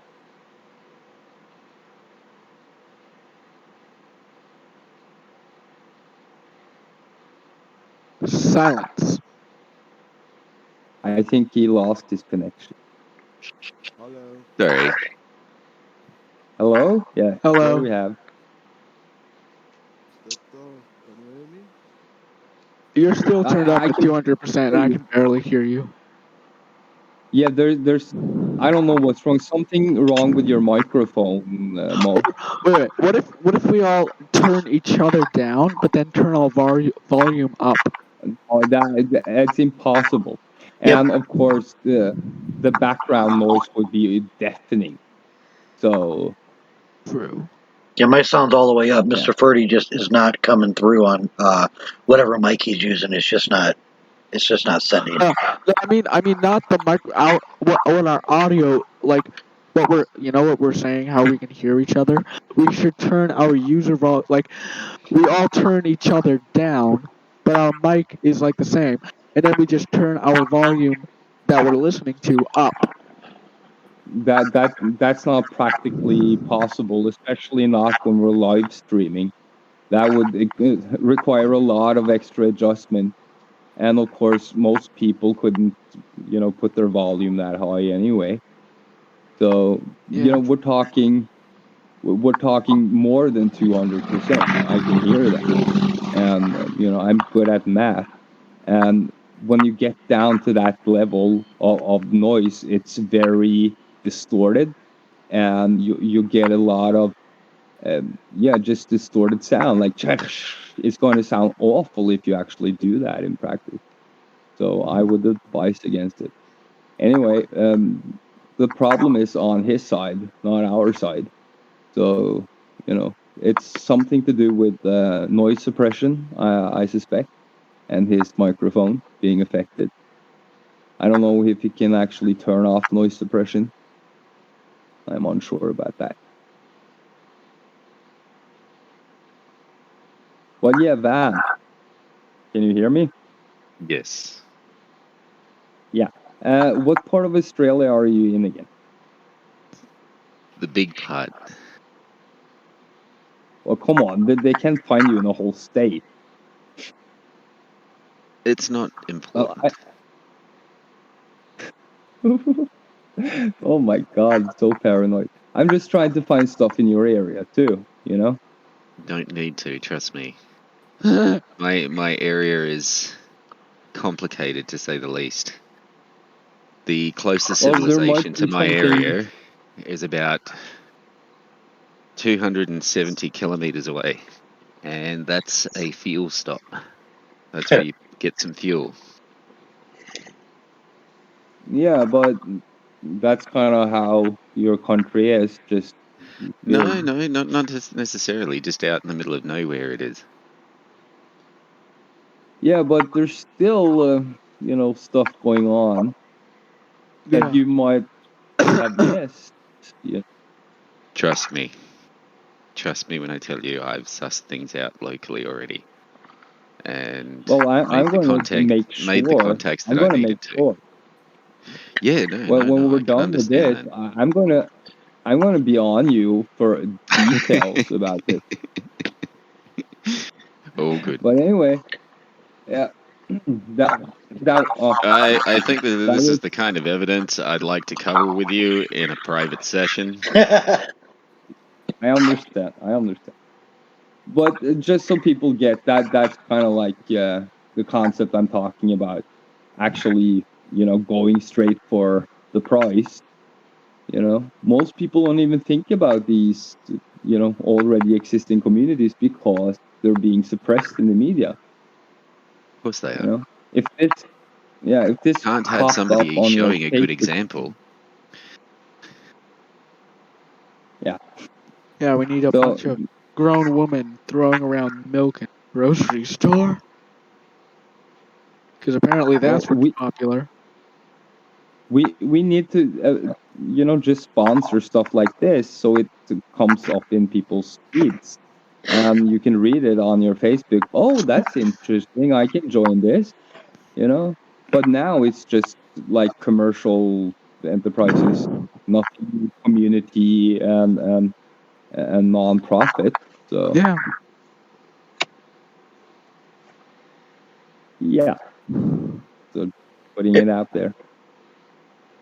If anyone listening knows of any self-sustaining community, any kind of off-gridding going on, any kind of community incentive type programs or plantations or what have you, and you don't want to speak up, you can come into the Discord and you can post links in the typing chat so we can access them and begin a network. That would be awesome and greatly appreciated. I just wanted to say that. And of course, anybody actually involved with stuff like that, especially like the organization part of it, they're welcome to come on and present their stuff. And that's kind of what we want. So I guess we should do some reaching out. I know a Yeah. couple of grow communities, but they prefer to stay incognito. Oh, it's those kind of people I see. Oh, they're really good growers though. They're extremely gifted bet. horticulturalists. I have no doubt. But yeah, They're very friendly. this brings up a thing I wanted to address a long time. That seems to be the growing paranoia in society. And personally, I don't know what you're talking know about, and I want to know why Yeah, you're like- asking these questions. yeah, exactly. Yeah, but it's like it's a disease. It's taken over stuff, and of course, the mainstream media feeds this. Demonizes the other one. Whoever it might be, and now we have several instances of you have the left demonizing the right and vice versa, and you have like the alternatives demonizing both of them, and of course both of them demonizing the alternatives, and like it's Unfortunately, at the moment, I do see a lot of alternative media reporters having throwing attacks at one another when Yeah. we really should be on the same side. Yeah, it's all rigged as some dumb fight, some gladiator game. It's win or lose. That's the mentality everybody has, even in an everyday conversation. You get attacked by people. You're talking about simply everyday facts or whatever. People jump on you, but what about and this and that, and everything is like rigged to be a fight. But yeah, welcome to Lubbers. You have some updates for us? Some Million Man No Mask March, I mean? November the 5th, right? We have like 20 locations or something now. But I have one special thing. So there's this guy, and he decided to organize a virtual march for people who can't attend any marches, right? Who can't travel or like in this full lockdown, whatever. And they have that's in the list too in the page, but it's like on the bottom as an extra city is like a virtual city, and it's on the Second Life, right? So they will like march on Second Life. Maybe it might be a good idea if you guys stream that too, by the way. Okay. So. Yeah. Yeah, I'm not seeing anything local in my area, and I wouldn't even know how to set up something physical like that. So, I'm game. Or if you could, DM after the show and we can talk through that, I wouldn't mind even setting something up locally. Yeah, because whether it's like virtual or real, like these virtual events get a lot of attention too, and if you like spread it well, people will still be like, they get in touch with like Anonymous, right? And what people want to do and what they stand for, or like just with human rights activists. So, yeah. Okay, and then real quick about the Assange case. It's at the end of October, right? 27th October it starts. It's actually a 2 days case. It's just at the High Court in London, the highest court, I guess. After this, there's only like the European Court left as one step higher. And on 26th, there is also a live stream of a big event with all these other journalists and stuff talking about it. That you guys could stream that too, I guess. They asked for it, by the way, so I promised that we would at least stream something of it too, and with ABB on YouTube and whatever.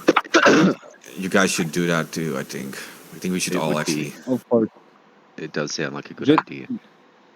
just stay in touch, dude. You've been a bit hard to reach, He's but been busy. yeah. I know. I've tried to reach him as well, and he did mention that he has been busy, and just some of the things, because he only mentioned some of the things that he's been working on, not everything. And yeah, I can't even begin to list them off for you. Let's put it that way.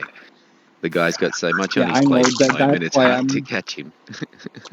That's why I'm saying, delegate, dude. We have a lot of people who are ready to jump in and help. I know you don't trust anyone, but be smart It's about not it. that. It's not about trust. It's about delegating to the right people. You can't just dump a lot of work on somebody and then overload them. So yeah, no, he's doing it carefully. And But sometimes, that. sometimes it actually causes Go you ahead. more work, right? Right? Indeed, to fix it. Yeah, because but Thor knows that because he gets you get into certain servers and you get into some fight or whatever about nothing, and then they start like banning you or whatever, and then that happens to other people too, like from a Discord server or something, and then all these people they just jump in my inbox and they ask me like to unban them or they start blaming me for all this stuff. Well, I'm not even there. I don't even look at it. It's like you have to pick and choose carefully. I feel for you, Mark. I feel for you. I know the struggles that you go through. I've been mean. I apologize for like busting your balls every day about it, but I feel you put the wrong people into control. You have to make sure that they understand. You don't ban people for like speaking. If you want to ban people, then they have to have done something that's dangerous to the server. That should be an easy one to follow, even for some of these leader types to be polite. But yeah, but you're doing a lot of other stuff too, like Another Voice. And what's going on, Mark? That YouTube, YouTube, Another Voice. You can just search for that. It's actually more like Rico doing the stuff there, but he's just a Dutch journalist, right? But they're completely focused on the lockdowns, like the whole COVID stuff, right? The whole removal of human rights and limiting your movement and all these things, and pushing these vaccines, forcing vaccines on people. And actually on the channel try to do it like in a kind of like a funny way and stuff. I mean, Rico has this little band with these ukuleles and stuff, and they make these songs, and also they show up at protests and the recording of actual court cases in our country against the government, right? Because that's been constantly going on. Like every single step they make, instantly a court case is started against them. So even though we know that it's all corrupted too, the legal system, it still gives a lot of exposure to what is going on. Like these videos get good views, like some get like 4,000 or something, some get like 8,000 or more, right? And that is what we don't get anymore on anonymous channels. So yeah, that's pretty much it. Another Voice, yeah, it's not like with the anonymous, that's on purpose. Oh I yeah. don't know what you mean by pushing vaccines on the people. It's your choice. You just can't ride the bus, you can't go to the shop, you can't go to the hospital, you can't go outside, you can't go to work. But it's your choice, though. All right? So it's not being pushed per se, all right? You just can't do all of the other things that you used to be able to do. No, exactly. They are coercing you into taking it. Actually, here, like they're saying, like, yeah, no, it is voluntary, right? But if you don't take it, you can't go to a restaurant anymore. You can't go to a theater. You can do not. You can't pretty much do anything anymore. You can go to a museum. That's allowed. The engineering of consent. If you don't leave it up to the people themselves, but force them to choose what you want them to choose, however subtly, then if you don't leave it, then it is no longer democracy anymore. It is something else. It is being told what to do, and that is authoritarian. Yeah, it is. It is, and so that's why also I always try to put like the emphasis on the human rights part and not on the vaccine stuff, whether it's like good or bad. Like I don't care if they shoot heroin in their bodies. To be honest, it's their own choice. But like when they start like pushing this stuff on you, and it becomes a human rights issue, right? And we have then the free speech. Interesting that you put it in the same category as heroin. Imagine if this wasn't a vaccine that they claim is safe and effective. Let's pretend for a second that it's heroin, and that if you don't take the heroin, you can't go out, you can't go to the shop, you can't go shopping, all right? And if you speak up about their heroin, well, oh my God, you're an evil person. Yeah, yeah. So no, yeah. So exactly, and the thing is, like, it started with the free speech thing. You were no longer allowed to debate about these vaccines, like to have like doubts about it, right? Then they started censoring you on all the social media, removing your posts. Then they start with banning your right to protest, like the freedom of assembly, which is another human right. You're no longer allowed to protest in the streets because you need to do the whole social distancing thing, and standing together with more than two people was no longer allowed. Now, Can I ask a question? yeah, Back in the old days, if I was to walk up with a cigarette to a non-smoker and start peer pressuring them into smoking, what would the result be of the people watching around me? Would they be supportive of me pushing cigarettes onto a non-smoker? Or let's move it to, say, drugs, to a person that's never taken drugs, and I'm pushing it onto them. Peer pressure-wise, is that considered okay? yeah, Because somehow, right, in this society, right, I'm not saying that this is abnormal or normal, because, I mean, this is the first time I've experienced it.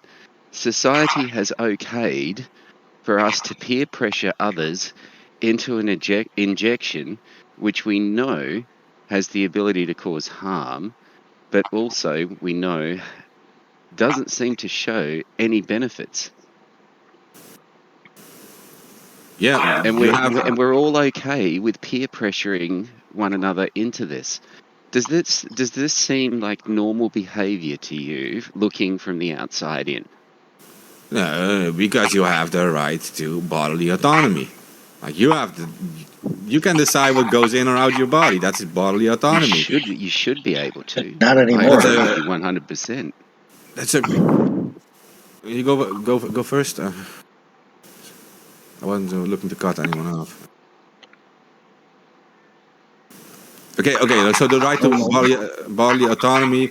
So that's our constitutional right. But in our country, we have a problem. The government and new laws, they don't have to like be tested on the constitution, right? They don't have to agree with the constitution, and that's a very weird thing because in Belgium, for example, or in Germany, I live in the Netherlands, right? And they're not forced to test it with the constitution, but in Belgium and in Germany, they have to.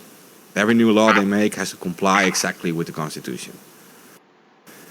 So yeah, we kind of live in a special scenario in our country in that sense. But it is in your human right. You have the right to bodily autonomy. It is in the European Human Rights Agreement. It is actually it was our own country in 2001 that sued the European government and made them write it in law that we have bodily autonomy.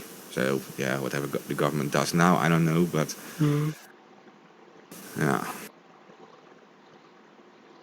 Yeah, we were supposed to have some laws in place to actually stop from like this from happening, especially anti-discrimination laws and such. And the Um, Nuremberg Code was a backup on top of that as well. Yeah. yeah, so I'm seeing a lot of litigation in the future. I want to see people take this to court as soon as humanly possible because this is important stuff. We can't let them subvert The Yeah. shit has to hit the fan first before the shake-up, and then the court proceedings will continue in a massive way. I do agree with you. I do also see that outcome. Yeah, So in here they did try it. Okay, real quick. Sorry, I won't cut anyone. It has to do with the lag, but so real quick, we did take them to court, and the judge does agree with that, but they're saying this is a temporary health scenario, and that the government has proven that they're doing everything to remove this situation as soon as possible. And that's why the judge said, then it is okay as long as you make sure you remove these restrictions as soon as possible. But they don't give like a deadline. Nothing. So that's very open to interpretation. If they say there is like a super virus next month, it will be worse again. Well, that's just stupid. It's giving them the authority to do something they didn't actually have the authority to do. But they gave themselves that authority. Now it's gone to court, and the judge even says, they should be stopped in their tracks right away. They're not supposed to be infringing on that one. No matter what it is, the health services are supposed to come with recommendations, not orders. That's This true. is like, yeah. Agree, and I got to say, I've worked with different groups that were concerned with sovereignty, and we've looked at the Uniform Commercial Code. Most of the government documents I've been forced to sign, I signed them UD, abbreviating under duress, and I put in UCC 1-207, which is now actually. I'm looking it up again. It's actually been changed to UCC 1-308, which is a legal parameter under the Uniform Commercial Code that states performance or acceptance under reservation of rights.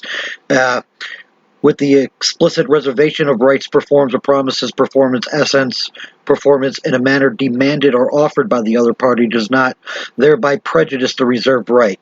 Such words as without prejudice or under protest or the like are sufficient. And I strongly recommend, I'm not an attorney, this is not legal advice, but I recommend for anybody who is forced or coerced into signing any type of COVID or any other document they do not agree with, that next to their signature on the line where they have to sign, they would put something to abbreviate in duress to show that you were forced, coerced, or you feel duressed into signing a particular document, and use the UCC, which is Uniform Commercial Code, which is now 1-308. And what that'll do is it'll show that you agree with understanding that they're making you do this and not necessarily agreeing with what's going on. That way, anybody who is involved with this is not exempt to filing suit at a later date based on anything just because they signed it. It reserves your right. Because of that code, it allows them to actually pick that up and add it to the caseload. Exactly. UCC 1-308. It used to be 1-207. It's been converted to 1-308 now.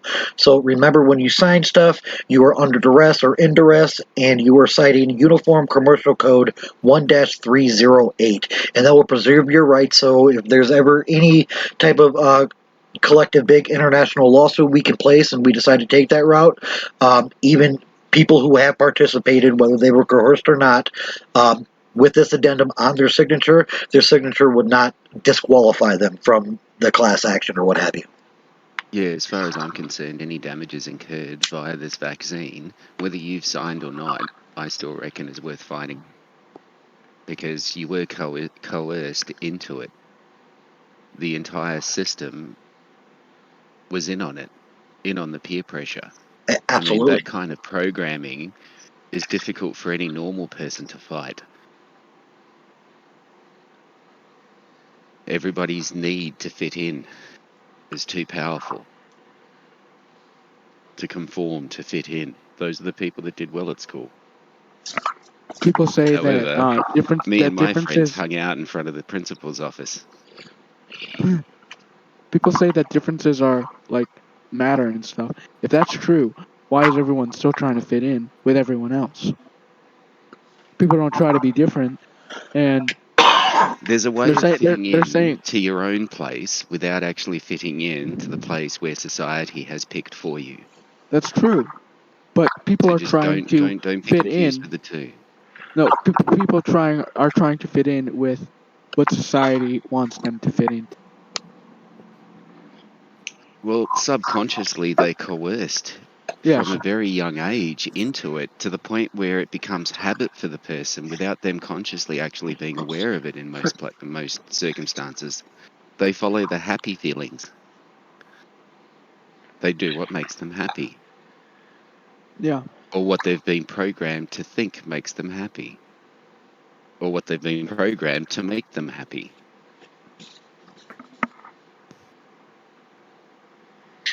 Yeah, we touched on that a little bit earlier, Van, before you got in. Not really in Sorry, I depth, was but late. yeah, we touched on that. In a large part of that, from my perspective, is that these mind melds have been going on for longer than I've been alive, slowly taking away the concept of freedom of expression, so people don't feel to honestly express themselves in a way that's positive, and just doing what's acceptably norm. And what it's doing is it's taking away any progression humanity can have because we're not expressing ourselves openly and honestly. Everybody's restricted. They don't feel like they can speak and act freely based on a concept of common good. It comes down to your definition of things, because my definition of normal and science and society's definition of normal differ greatly. So, it's what I consider normal, other people consider strange or abnormal.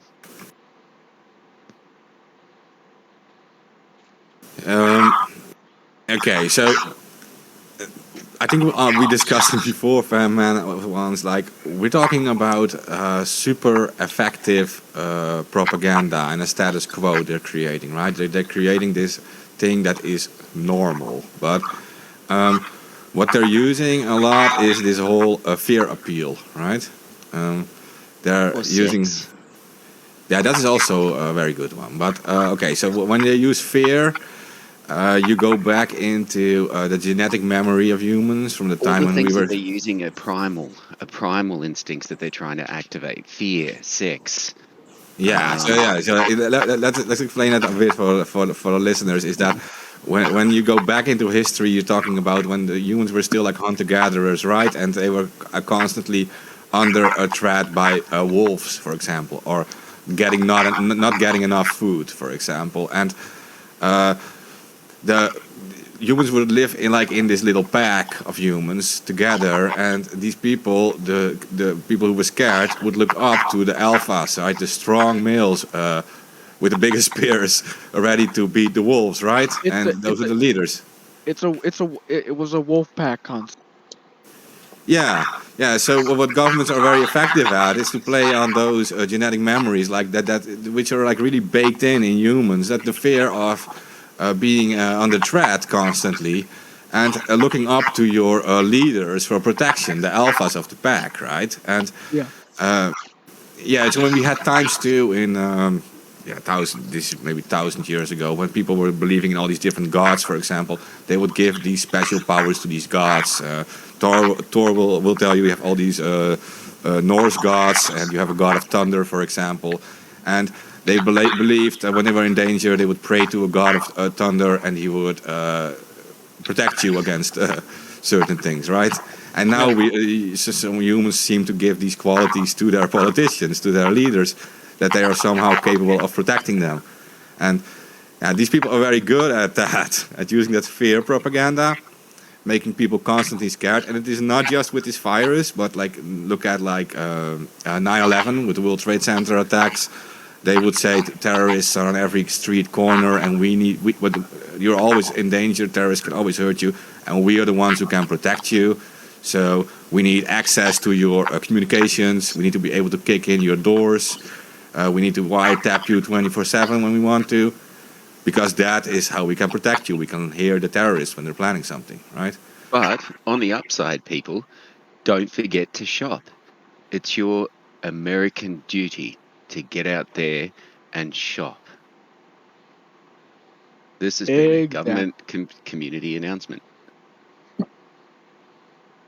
That's not only in America; it's all over the planet. That's Precisely. Like the propaganda that they've been using in America for years, up until 2011, 2012, when they changed and upped the ante. The US were somewhat immune to it. They're used to it. They were somewhat aware of it. Many weren't. But now that propaganda is actually being exported and used not just on its own citizens, but on its allies and its allies' citizens as well. Now, those nations, like I'll take Australia for instance, is not used to the US government style propaganda in the same way that the US citizens are. You know what I mean? Like it takes them a while to smell the bullshit because it's being passed off here in Australia. Yeah. All of the people that we have talking as experts on China and what we should do in regard to China, would you find it interesting that all of those experts are ex-generals, CIA, NSA, FBI, professionals that are coming over to tell us the evils of China and how we need to mobilize and encourage the partnership between Australia and the US? Wow. yeah. And it's been sold in a big way at the moment. Now, if anybody knows anything about Australia, China and Asia is our biggest and largest trade partner.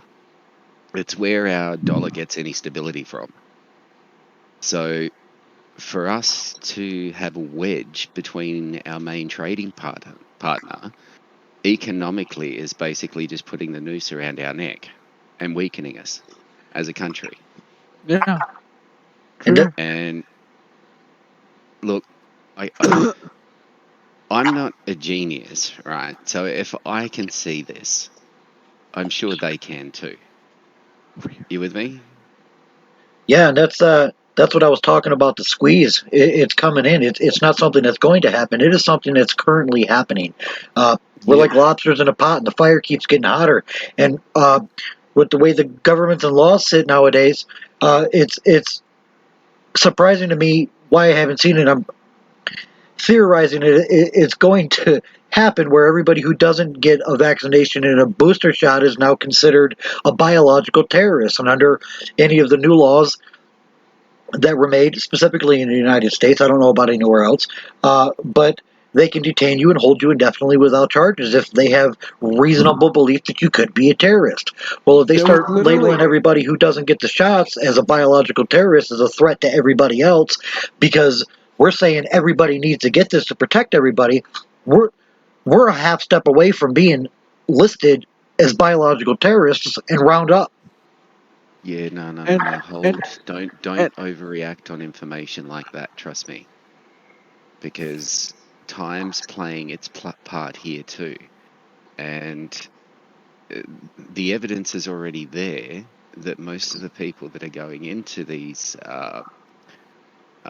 ICUs, if you want to call it, are either vaccinated or are in there because of COVID or the flu, but they had underlying conditions already. They weren't the healthiest people, you know what I mean? So it's already starting to stack up that most of those are actually the vaccinated people. Then you include the damages that have already been done with the vaccine, right? Then you include the deaths that have happened because of the vaccine.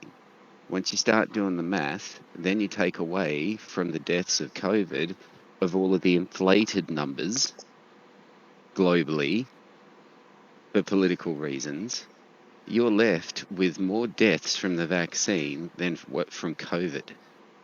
Because remember, they had to change the definition of what a pandemic is. They had to lower the number from 100,000 to 10,000 or something. I can't remember the exact details. I need to go back and check on that. But they actually changed the definition so they could declare a pandemic earlier, and then ramped up the numbers globally.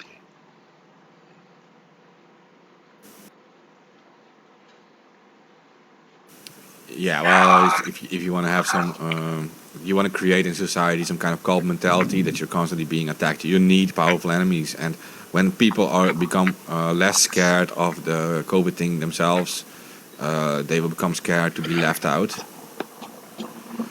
So yeah, they're no longer part of. You're no longer allowed to be in restaurants and whatever. And like the other person just said, they will even go as far as calling you or whatever a terrorist or something. Or biological terrorist. No, they are. What he's actually saying is interesting, because what they're doing in the media is they're rolling together anti-vaxxers, QAnon supporters, the ultra-right, right, neo-Nazis, and terrorists into one package and selling it off as that, and then accusing anyone that's questioning the vaccine of being a flat earther, a far right winger, an anti-vaxxer, a conspiracy theorist. I mean, you name it, the list goes on.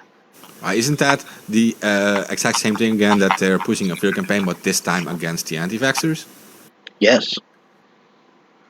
Like it is the exact same method, but just now you have this whole fear campaign of like the government is watching you, is hunting you, you're not part of society, you're like this, you're the worst scum of everything, right? Unless you take the facts. But it's interesting how they're noting and paying close attention to link far-right extremism with anti-vaxxer, with conspiracy theorists, with, you know what I mean? Like, they're really sort of confusing the issue in people's minds that don't stop long enough to think about what is actually being said here, and doesn't realize that these are separate groups. The only thing that they agree on is that they all think that something is wrong with the system. That's the one thing that they all that connects them. You know what I mean? Other than, you know, the fact that they're all people. I mean, there's another connection. Yeah. But connection doesn't, you know, denote correlation, or correlation doesn't denote the connection. You know what I mean? The problem. Just because Okay. they correlate. Go ahead, please. The problem with labels, like labeling someone a Republican and labeling someone a Democrat, people hate this person because of their labels, even if they don't know who they are. So labeling people who think one way as one thing is it's Counterproductive. wrong. It's counterproductive as well. Yeah. Because you'll get people that as soon as you mention a label, they're against the label, not the person. And they're so blinded by their hate for the label of they either hate the left or they either hate the right, that they forget that, hey, we're actually talking about a person, not the label. Hey, you know, you got to like snap your fingers, hope that they snap out of it. Yeah. Oh, I got it. Because it's left and right are two heads of the same snake, both working against the people. Like the Hydra, you cut off a head and another one pops up. You got to go for the body. Yeah. Actually, if you cut off the head, two more grow out. That's the problem with the Hydra. Yeah, But yeah. we've gone around this problem a few times now. How about some solutions? You have any? Right now, as a solution, a discussion where we're sharing ideas, Yeah. all finding the same page. The problem is that I see is we're all reading the same book, right? But we're all on different chapters, on different pages, all over the place. We have to try to find Common ground. common ground, but we also have to try to make it to the end of the book while Together. also knowing together, but while also knowing however many pages. Like, say if someone was at the end of the book and like they ended the book, but they didn't know the beginning of it. They would just at the end. They would have to know the beginning and middle of the book, so then everyone would be on the same page. We're all at different sections because, well, it's like we're all at different sections because we've been all doing our own thing for a while. We all started reading And the book at different times. we did, yeah. And now we're we're together right now, and we have Some are different still looking for experiences the and book. different knowledge. Exactly. That too. Some have found it and put it on the shelf for later reading. I feel you're kind of getting lost in this analogy now. So I'll ask you a more specific question. Do we have any solutions that haven't been tried and have failed already?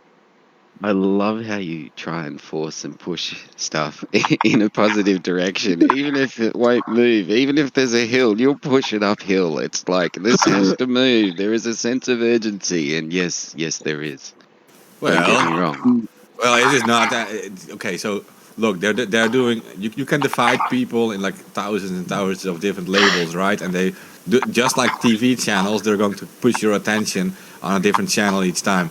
But actually, people should just focus on who are the real problem, and it can't be that Exactly. hard. One of those things where it's not one problem, it's many problems, some small, some medium, some large. Now, unless you have a dishwasher when washing dishes, right, that washes all the dishes at the same time, which is this magical machine called the dishwasher. Anyway, you're washing them by hand if you don't have this magical machine, one dish at a time, one problem at a time. Solve one problem at a time, wash one dish at a time, put it in the rack, let it dry, move to the next one. And it's okay to actually put a couple of dishes in the water to let, the gunk break down, so you get them ready for when it's time to be washed, if you know what I mean. So you plan ahead. So I guess in a roundabout sort of way, unless you have this magic machine to fix a problem or all the problems in one go, we work on one problem at a time. We focus our attention. All of us have focused attention on different problems. So we're already focusing on, problems that other people aren't seeing. And if we, work on those problems that we see around us, and everybody does the same, you get this domino effect. And every action has a reaction. And if you think of the action as well as the reaction like a pebble in the pond, where it creates this, circle ripple wave that just spreads out and affects everything everywhere. So imagine millions and millions of ripple effects everywhere.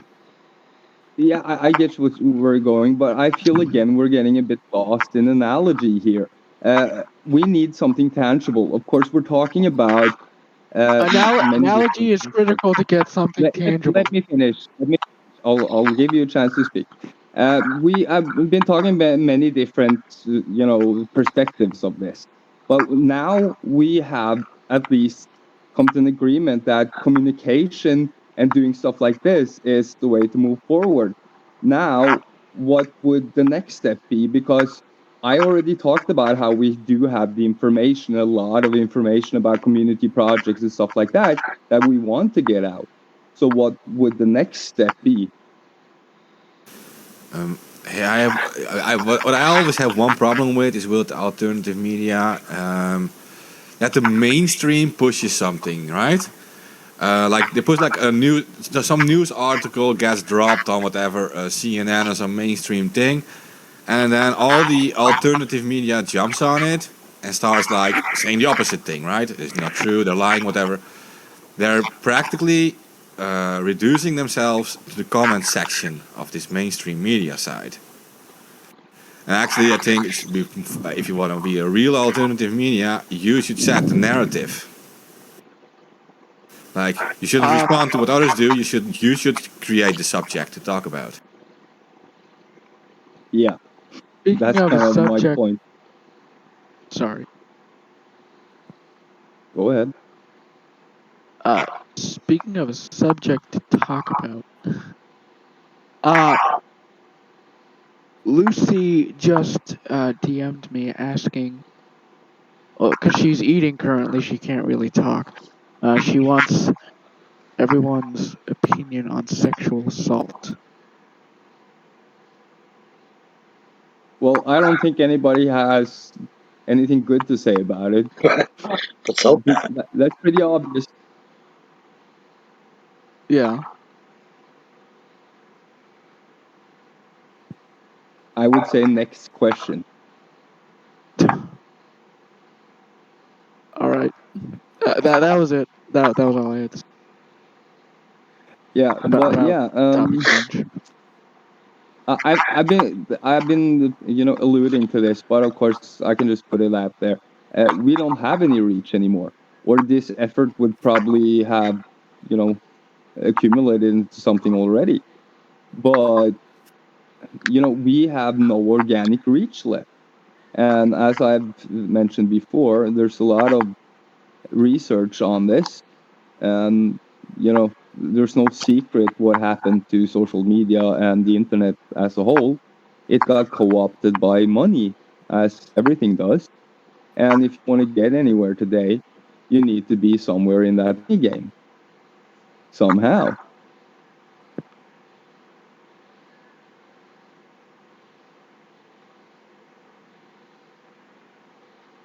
Yeah, Did my mic drop?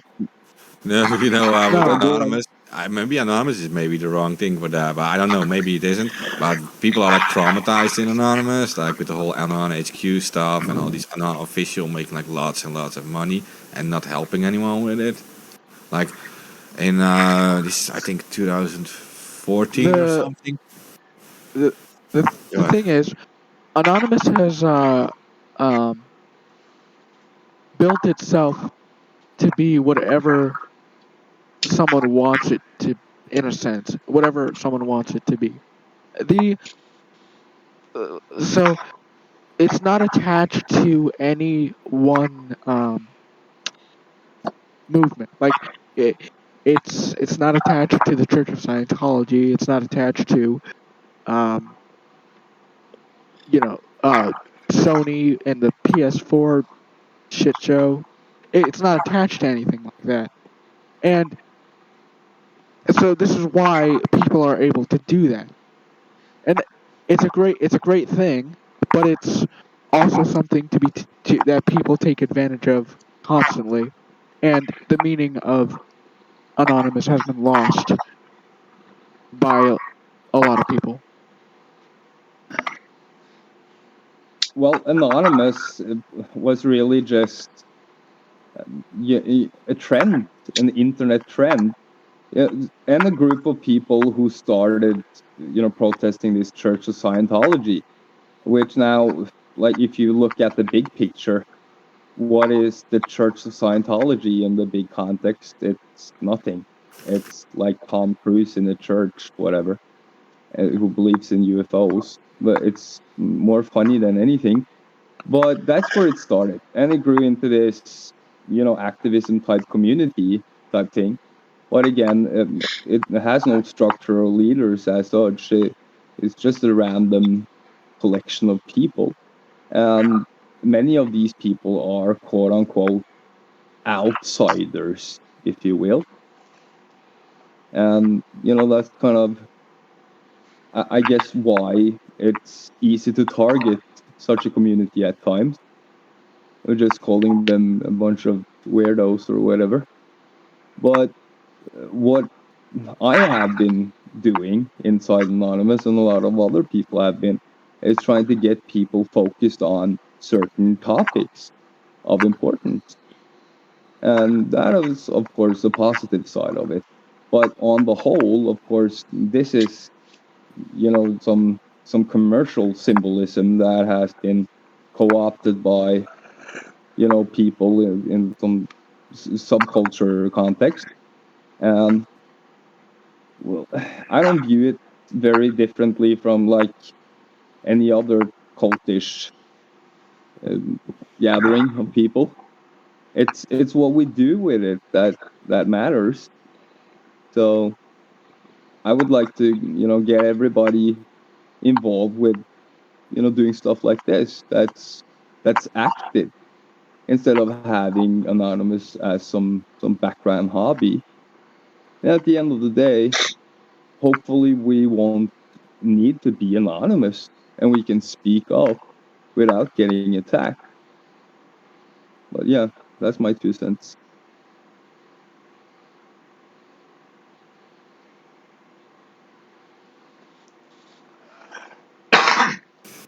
This is a dead air instantly. Yeah, you need to switch the focus. Yeah, that's pretty much what I said also too. We need to mention the real things which are going on. Constructive solutions. Well, Go ahead. Go ahead. I was going to say it comes back to responsibility and self-awareness, doing your part, doing what you know is right, not what you're conditioned to do, and having the courage to stand up and encourage other people to do the same. With all the fear mongering going around, I think that's one of the biggest hurdles to bring about this society and the future of humanity concept into people's everyday life that they just ignore because they've been conditioned to not think any further and to not let their reach go beyond themselves or their local communities. And with a few people standing up here and there and spreading the word, that can make a huge amount of difference if people have the follow through with it, if they have the responsibility of self and knowing that regardless of what anybody else is going to say about them, I'm a good person. I live for the betterment of humanity as a whole. And I'm willing to share whatever. So you come attack me all you want. That's fine by me. But you cannot stop my progress on my path. Nothing can, because I am doing the right thing. I'm doing my best, and I'm doing it not just for myself but for others. By right, you doing your thing, if it fits into the grand scheme of everything else, basically, there is no reason for you to be attacked unless it's for an ulterior, selfish kind of reason from the other party.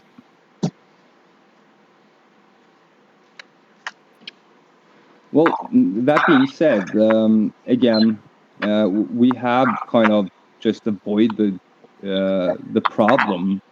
That is, of course, we don't really have any reach. If we had more reach, we could also take advantage of these instincts that bring people together and, pretty much just start talking to a bigger audience about these same issues. Right now, we're just,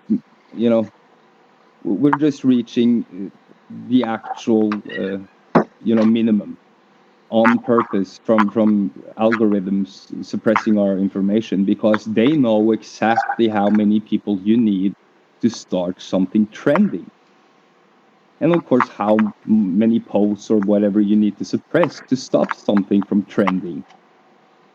Trending is kind of a new word that came into being with the internet.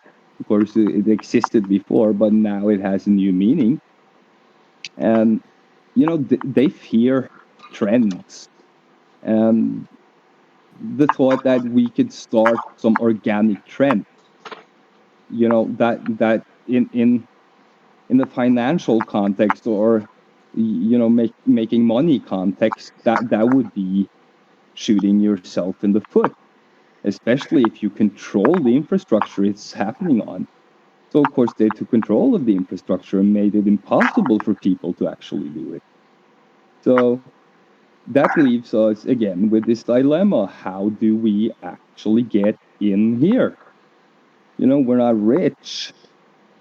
How do we get money to actually pay for reach at the end of the day? And I know that this is a difficult one for a lot of you to even talk about. But this is what we need to talk about. At the end of the day, we need this thing paid for. If we want to reach people, if we want to make a real difference, because they have everything down to science. Everything is numbers for them now. We need to get wise to that. and use it to our advantage. So again, my 2 cents.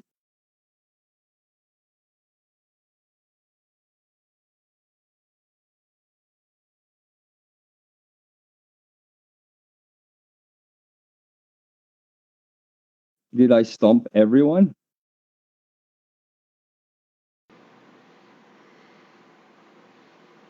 No, I'm just listening. I wasn't like going to jump on it. Sadly. So what do you think about that, Mark? Us crowdfunding a show like this and paying for each.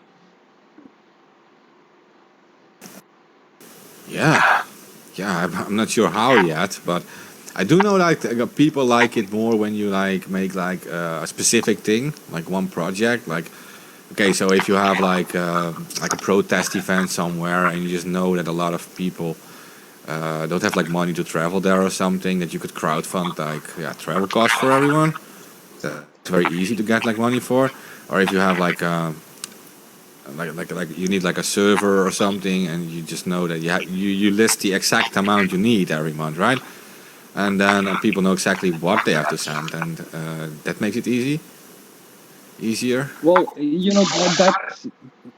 that's where kind of you come in. Right now, you're the one among us with the biggest reach, so you would technically have to help. But what the project would be is, of course, getting this show or the concept itself out there, you know, and having people on and making like an open forum for the people to speak and giving that as much reach as possible instead of it being so marginalized, so we can actually counter the big machine because it communicates. That's not a problem for it communicating back and forth all day faster than the human can think, like just exchanging numbers. And yeah, if we can start being as efficient as that thing, with our grassroots growing to so to rival the corporate stuff, then we can actually make a difference. The thing is that top to bottom control, and the pyramid has control all along. It's just the point on top.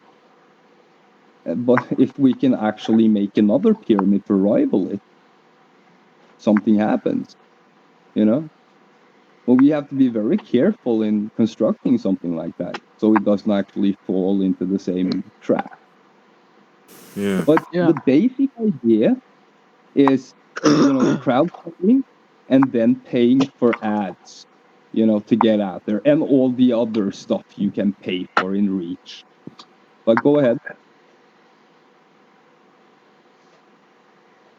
No, I think Fee wanted to say something. Was it? Oh no, I was just agreeing. I got Okay, yeah, but basically, this is why I kind of just made this whole thing more or less to talk to you about this, Mark, to be honest. But now you see the concept, you see it working, you see these Hey, people I'm on board that are already. engaged.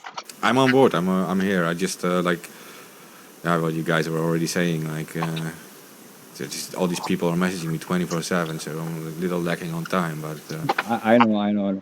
But so the next thing is to actually organize the crowdfunding. Who will handle the funds themselves?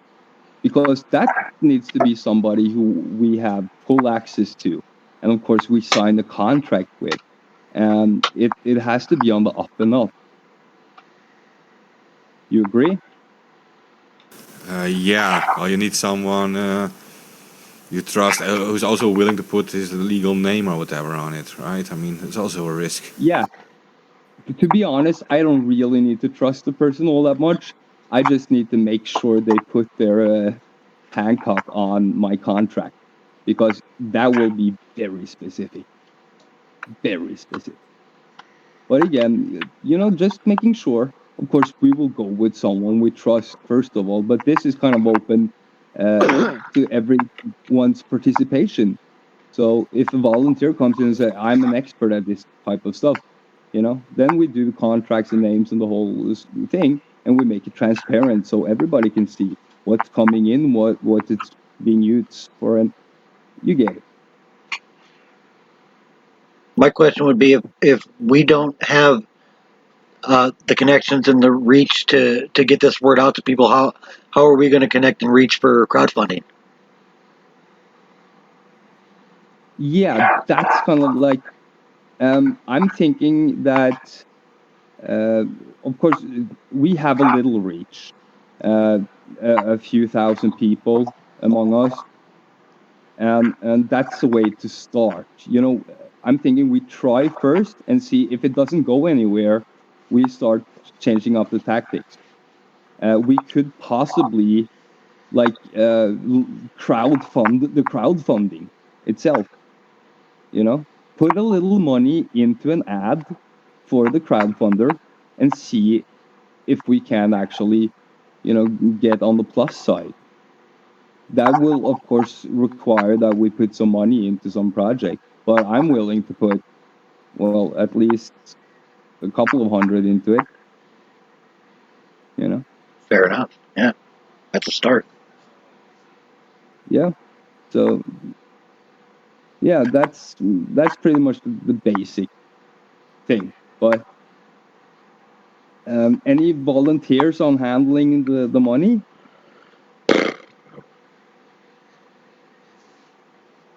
Not everybody at once now. Maybe put it I in some mean- super chat. I mean, I could, but it wouldn't be my favorite thing. I'm good with business and finances and whatnot, and I have the time, the space, the energy, and the motivation to do so. If it's a case of need, then I'll step up. I would do it. I just don't have the time to do it.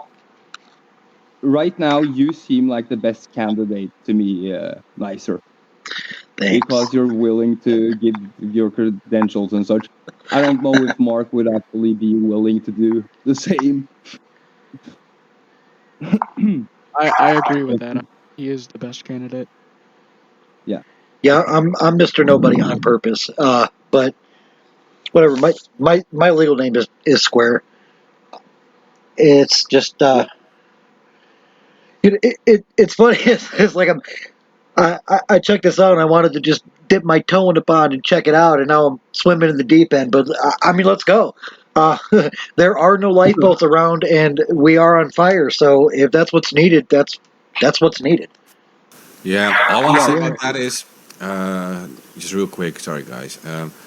All I want to say about that is, I think you have to be very specific, like some exact amount that's needed, and also like be very transparent on what is already given, because there are some certain anons who will make problems out of that. And also, don't reveal any of your credentials while we're live streaming. Of course. So what I'm thinking is that we might want to present them with the whole concept and problem as such. Instead of asking for a specific sum, we will explain that whatever we get in will be put into ads. So if we just get $20, it'll be a $20 ad. It will not give us much reach, of course, that kind of thing. But asking for a specific amount of money almost seems a bit strange in that, but we could have a goal, Yeah, But like a goal of say like for the first, because we don't want to set it too high, right? So let's say a I'm goal thinking- for like 500 I'm thinking when we first set it up. I'm thinking we could what the actual stats say. If we put in, let's say, $1,000, we can reach such and such amount of people, and if you put in like $10,000, then we can reach such and such amount of people. That's kind of how it works. But looking over the stats, I see that paying for reach is extremely expensive at the end of the day. If you want to reach like 2 million people, you're talking 100,000. Well, it's all within. It's certainly possible. It's just going to take a lot of hard work. Would you agree? Yeah. So of course this would be just one of the things. We're not going to put all our eggs into this basket, but I'm thinking this will be productive if we actually do it. And well, until the day they stop us completely in our tracks because they understand we're not going to be any commercial venture, we will have reached more people at least. So Yeah, and I think that this is a necessary thing to a good thing to do, and that's really it.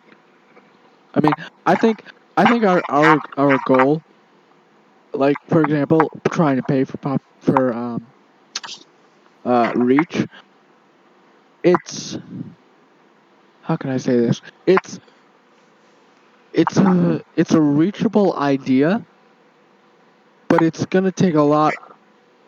It's gonna take a while to be able to do this.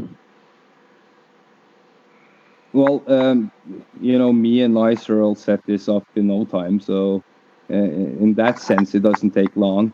But True. of course, we have to work on, how to actually spread it about and all that stuff. But at the end of the day, if we start paying for each, we'll reach more people and we'll get more people into the project. And that's the magic part of it. That's what people keep forgetting, it seems. But yeah, more people. That's the trick. And these people are connected to their own, systems. You might get somebody in who has a lot of experience with advertising online and saying he already has like a big network setup. So we can just jump on it, that kind of thing. But we'll have to get over the first hurdle, the one that usually puts people off. Yeah.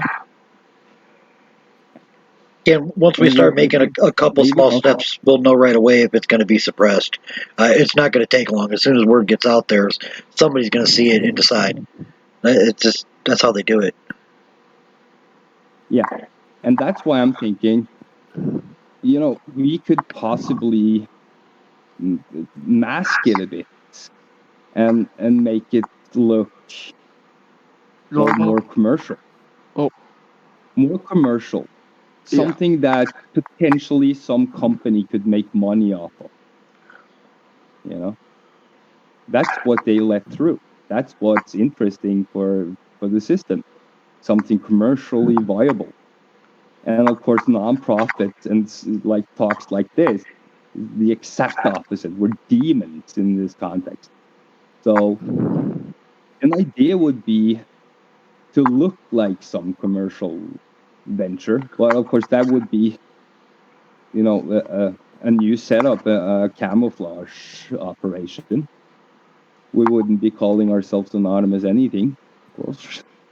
Yeah. And yeah, we could if we made it like pure commercial, but somebody owns the rights for the mask and everything connected to it. So it would be hard to do it that way.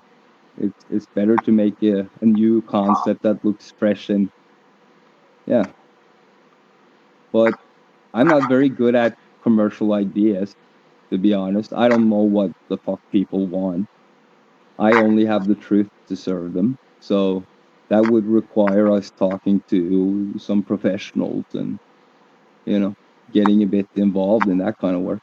I say we try the crowdfunding first and see where we come, Maybe they're dumb enough to sell you the gun, like the old saying says. I think they are. We just flash money, just throw enough money at them, they'll get confused. And they'll sell us that gun. That's a very good point. Yeah. So we'll get working on that later. So yeah, I'll contact you. Well, yeah, you were talking about some food not bomb stuff, Mark. Yeah. Yeah. So for the Milmass Mars ride, there was a lot of attention from Anons. I think they have like 7,000 views or something. The page been, but I am so I was trying to activate a sounds community first because they're all very willing, and I think many of them will join too. But then I was also talking with Keith McHenry from Food Not Bombs, which is like an international, decentralized organization. So they don't have any leadership either, just like anonymous kind of. Anyone can just start their own Food Not Bombs thing, and just submit whatever location, and they add it to their Food Not Bombs little list. But that Keith McHenry, he founded it, I think in like the 1980s, and. He was very willing to send a message to all of them, all these locations, to join up with us, right, at Million Mass Marches, and especially because many Anons do like this op-safe winter thing too, and he wants to like have people like help the homeless through the winter. And that's pretty big, that network, isn't it? It's pretty big, yeah, because they're already from the 80s, right, and some of these locations, they have these contacts with these local like shelters and like food banks and whatever, and they give a lot of stuff to the homeless. And he was very willing, and he was pretty much asking, just send like a text I have to send them, right, and then he would do it. So you should ask him to come on the show or ABB or whatever, so we can talk to him. And share some ideas. But I can ask him to come on here too. He will be. Super. He's kind of like a hippie. He's kind of like a hippie. He's just a friendly dude. He will come on. Yeah, this is one of us. So, and he is a friend of Commander X, right? Commander X was actually arrested after days after he helped to provide internet, like a Wi-Fi connection for the Freedom Camp, which is one of the camps of Food Not Bombs in California. And Commander X, and it was like his final days in freedom, was helping to set up an internet for them, and they were very happy with that, and then he got arrested. So, did they charge him with internet connecting? Like, I don't get it. No, they charge him for that old stuff, like supposedly DDoSing a city. It had to do with the homeless too. Like they had like new laws or whatever. I think it was in Santa Cruz, and they were having new laws that homeless would not be allowed on the street anymore, would be like arrested or whatever. Such a thing, if I'm correct. I'm sorry if I completely ruined the story right now, and I'm completely wrong, but it has something to do with the city having like new restrictions for the homeless, and these people got really angry at it and started like protesting and to do some digital attacks against the city government, and supposedly he was involved with that. I can't confirm that or anything. That's why they still wanted him. But so when he was arrested back then, he was released on bail, and then he fled the USA, right? They thought he went to Canada, but he actually went to Mexico.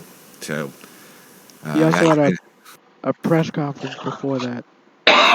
Yeah, well, he's been in Mexico for like, 10 years or something? 8 years? And, So, the story was that there were two DEA agents showing up at like the spot where he was staying, and the lady who is like the owner of that spot, said like, fuck off, like this is Mexico and everything. And they went away, and then later on they returned in plain clothes and jumped over the fence and whatever, and took him in. so. Yeah. Because technically, Mexico doesn't just like work together with the U.S. government or something. But the DEA might be like a loophole because they're working like on international like drug trafficking or whatever. And maybe, but this is just theory. It is possible that they can find a way to open an investigation against someone in Mexico under like this whole drug story charges. It has nothing to do with drugs, Commander X, but it might be a way to actually like research into a person, and then they find out like, oh wait, this is a Commander X. We're also looking for him, right? And they can get him then extradited, and yeah. They took him Well, to. if you deface their website, that means you can do stuff they don't want you doing. So they put some resources on you, but you don't know exactly what you did. Yeah. Or No, there's. Okay, so apparently he was involved, right? But he's always very vocal about that stuff. Like he posts on Twitter, like, yeah, we're attacking the city and whatever because they fuck with the homeless, and so yeah, he's not exactly making it easy for himself in that sense either. But yeah, he was taken from Mexico at night. He was in a Californian prison next day, and luckily he's got a good lawyer, a guy called Jay Rorty, who actually defended an Escobar in the past as the government, so she's experienced. We did contact Jay Liederman, who is now passed away, but he was contacted. But I talked to Jay, and he said like, yeah, well, Commander X actually got super lucky because these lawyers get randomly assigned to people, and he was so lucky to get this Jay Rorty guy assigned to him, who's like one of the most experienced lawyers there is in the area. Well, I'm not sure if I should say this, but there's probably going to be some positive news about that soon. But his court case is postponed. It was supposed to be the 16th of October, and now it's going to be the November the 9th. Then it's his court date, and it will probably be live streamed. yeah, speaking of court cases live streamed, the Assange case, what exactly are they going to argue for the court?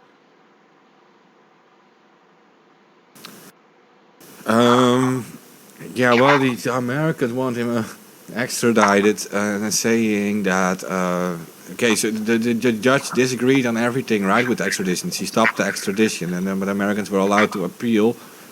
She stopped the extradition because of medical reasons, because he was suicidal under a lot of stress, and that Americans can't guarantee his safety in the American prison system.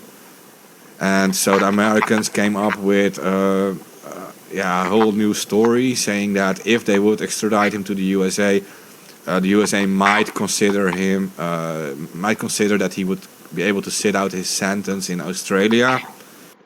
And they also had other restrictions. They would say they would remove other restrictions and would make life easier for him.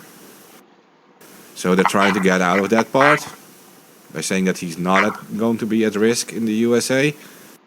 I'm hoping that the judge is not going to fall for it, because he is facing 175 years in prison for being a journalist. Yeah, and he can sit in an Australian prison instead. That sounds awful. 75 years in a prison.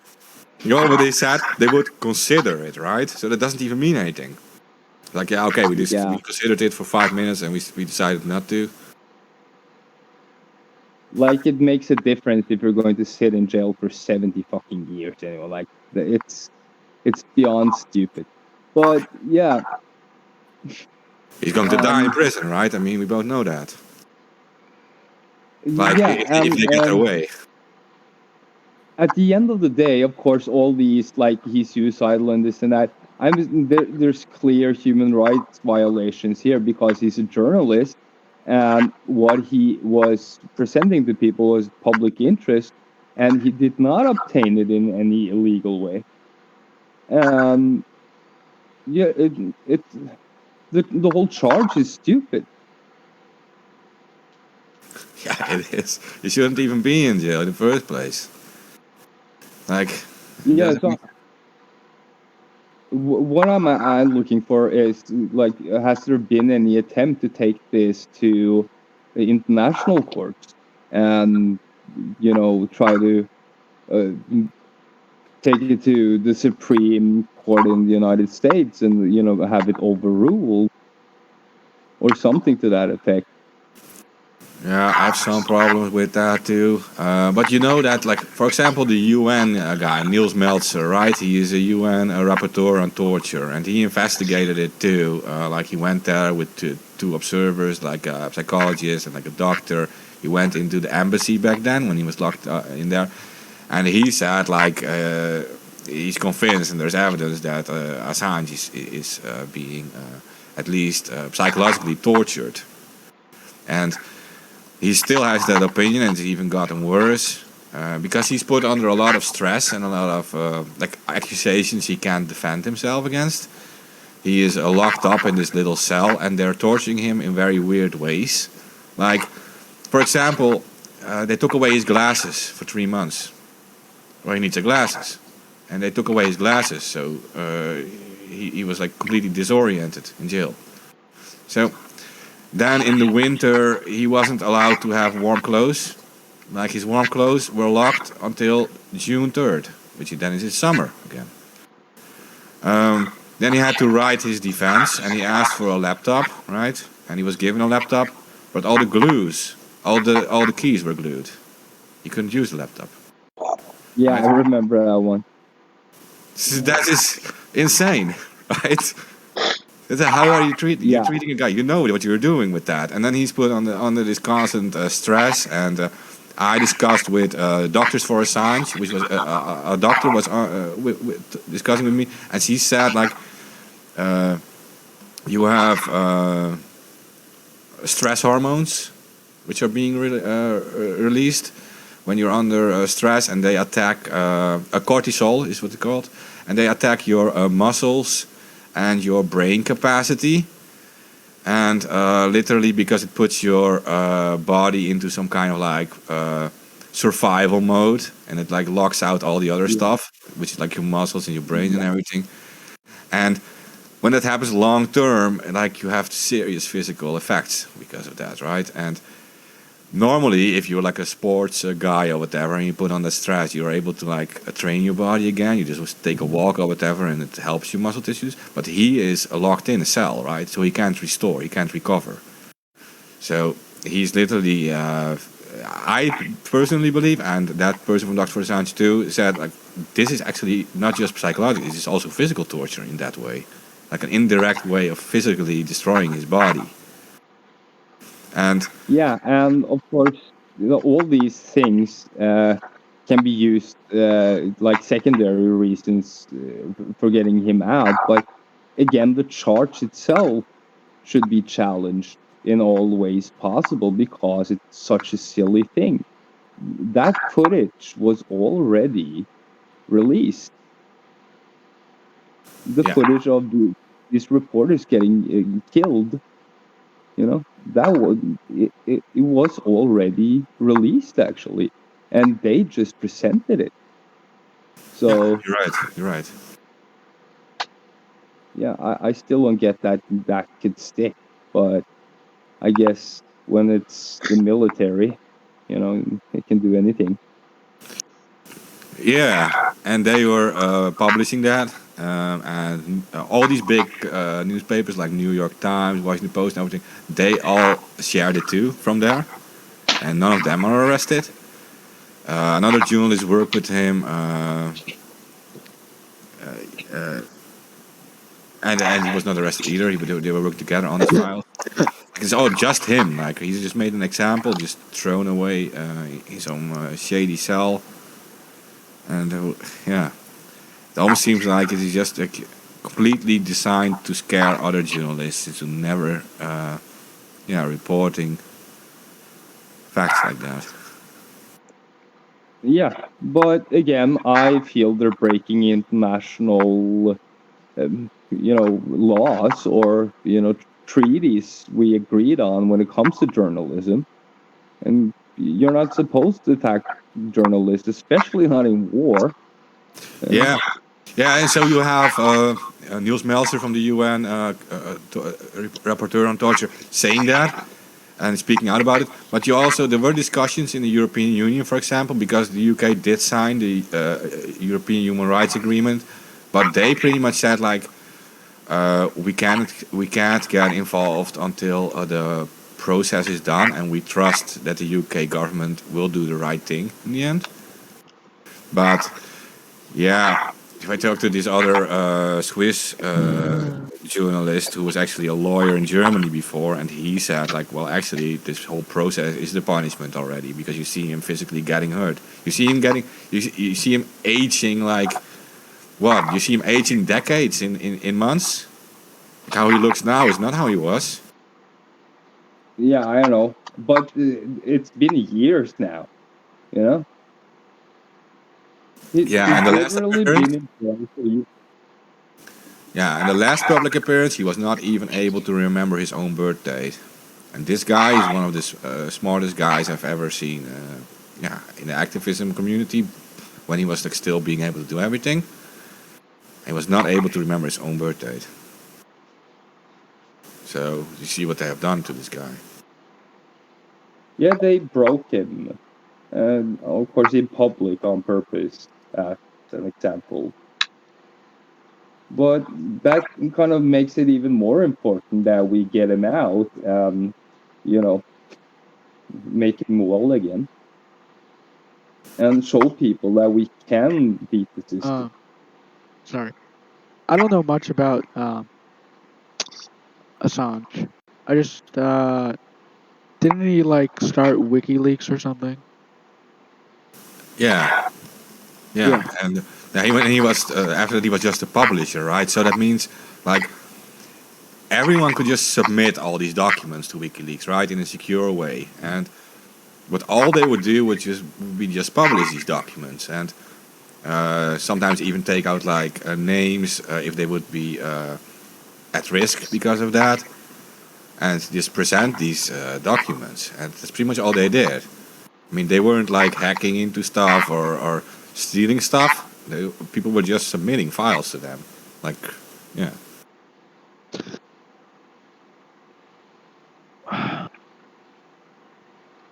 Yeah, and then MasterCard and Visas, PayPal stopped funding for WikiLeaks, and that pissed a whole lot of people off. Yeah. So at first the U.S. government tried to launch denial of service attacks on WikiLeaks. People like the Jester and these other hackers were launching attacks on WikiLeaks, and they managed to take it down for a while. But then the WikiLeaks Assange, they made like this whole call to action to announce to decentralize it. This is 2010. And to decentralize it, and then all these mirrors started popping up, 2,200 mirrors, and they were all ran by like individual like Anons and other activists, all copies of WikiLeaks. He made a copy available of WikiLeaks, like the entire website, and you could just put your own WikiLeaks online. So everyone was doing that, so they were no longer able to like take it down. So what they then did was go after the payment providers, right, to stop donations from coming in. Yeah, I know. Yeah, and that pissed a different kind of activists off, right? Yeah.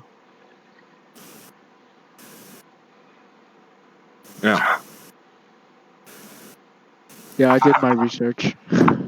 Yeah, so PayPal went down, MasterCard and everything. Some Anons were arrested over it. PayPal 13 is what they were called. Stanley Cohen, his lawyer, defended them in court. He's still considered an Anon lawyer, right? Yeah, but it was all justified. Yeah, to defend the free press. I mean, just give them a message that not everyone is silent, right? But yeah, after that, yeah, it became worse and worse, right? I mean, he had to like hide in an embassy for 9 years. Ecuadorian embassy offered him asylum, political asylum, because he was a refugee, and he was able to stay safely in Ecuador. And they took him out of the embassy. What was it? 2 years ago, the tour, and that was when there was suddenly a new president in Ecuador, right? And he wanted to do like the opposite of the old president and made like a deal with the Americans. Yeah, And about 3 years ago. yeah, and then they took him I'll out. have Interestingly, is that like days after they delivered him to the Americans, they received this huge IMF loan. So, Ecuador.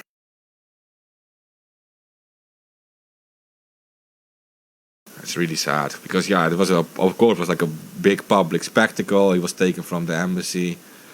We already knew 2 weeks before it happened that it would happen. WikiLeaks knew it. They brought out a message like it's going to happen soon. They're going to take him out, and so we actually we got like permission from Robtly back then to use their live stream, which was a camera aimed at the door of the embassy, to use that and to like talk about it. And we were like watching the embassy every day, and then we were like. On Twitter and stuff, right? We're just like saying like, you guys have to go there and like form like this human shield and stuff, and it worked. A lot of protesters went there, like yellow vests and people. Eventually they still took him out. Yeah. Yeah, it was April of 2019, so a little over 3 years ago.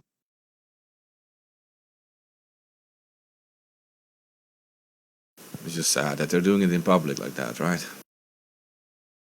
Yeah. Yeah, even more reason that we should, get some media traction and start talking about these things.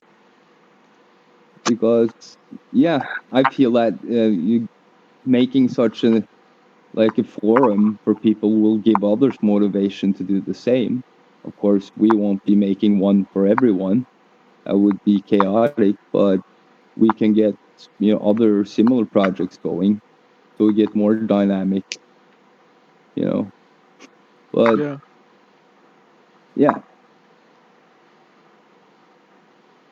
I know I've been obsessed with this case for such a long time. I mean, it's so because it's also so close to here, right? And it just happens in front of us, and I just know if they get their way, that none of us are going to be safe, except maybe you, Thor. I mean, in your country they're kind of different, but yeah. Yeah, but that's marginal. At the end of the day, if that behemoth wants something, they will make sure they get it, even from Norway. They have ways. There's always something they can do. And yeah, again, we just have to be smarter than our enemy and fight them on their own turf. Like we saw in some of the later days of the Yellow Vest movement, even some of the badges. I mean, they're not enemies. They're unaware, and I think that's the case with the vast majority. Even the ones that just blindly follow. If they had something to look to help push, then that might be some of the motivation we need to change the tide on things to stop these things from happening. Yeah. It's not a mystery anymore. Yeah, They're not hiding it. They're out in the open. They are working against freedom of speech, freedom of expression, and it has to stop. The cage is getting smaller. Yeah, if we do the same, type of big production, but we showcase these community projects and all this, off-grid and community gardens and all these projects that at the end of the day, and of course the time bank stuff. These projects will undermine the system if we help them a bit. And right now, of course, they're being kept down for that very reason. So that's what I'm thinking. I'm seeing like similar type commercials being made for like, here's something you don't have to pay for. Like that would be refreshing. Yes, and something you can do for yourself, your community, and future generations of humanity. Let's take the concept to something longer term until people are more used to thinking in those terms. And I think that's another noose that's around our neck is most people live day to day. They don't think about the future of humanity or what's really at stake with government media control and how that really represses the mass majority of people. Exactly.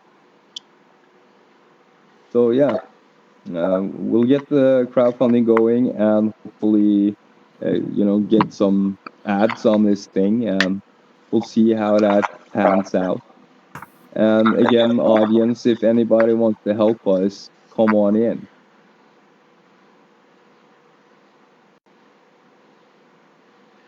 And if anybody has anything they want to share or express, come on in. If you want to just listen in, come on in. But this is open mic. You feel free. That's the concept. Feel free. Come and speak. Share your mind. Yeah, we just had 2 people join, Pack Girl and Lucy. Hi there. Well, I guess they're just listening.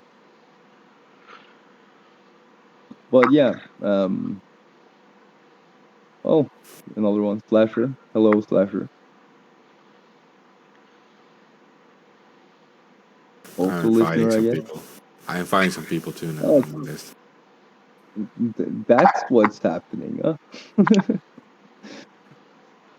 Yeah, use your big thingy, your big stick. Oh my god.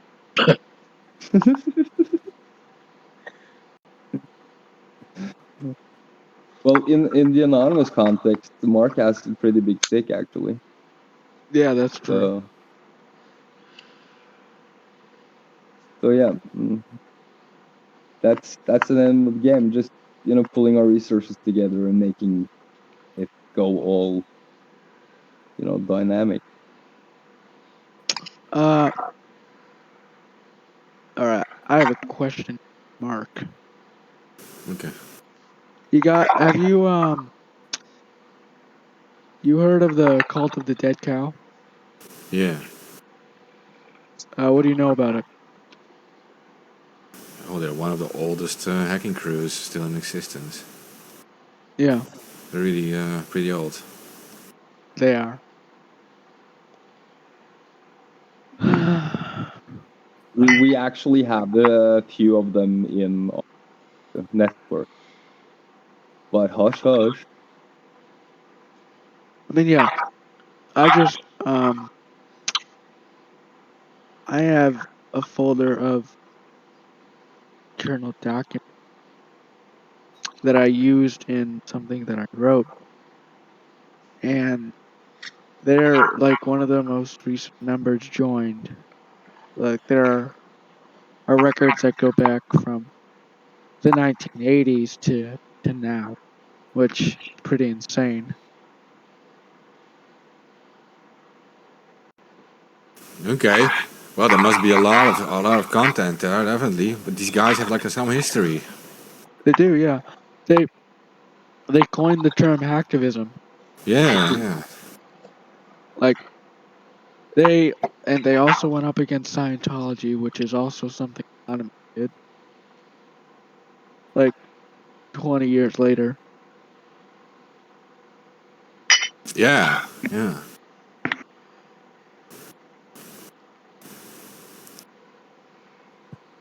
Let's see. Welcome to new people. Feel free to speak.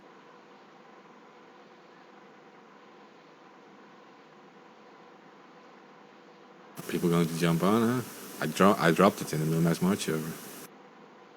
The invite.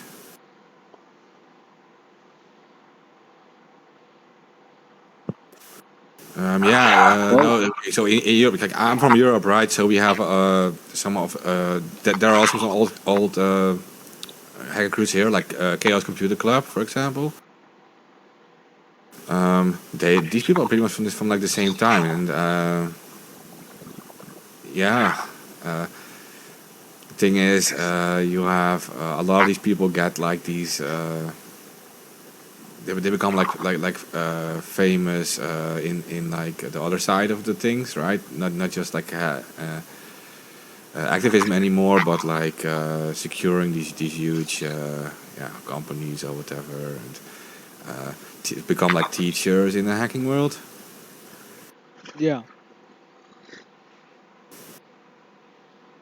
Which is very normal, of course. Is you say like, no, when you're an activist, you're always an activist.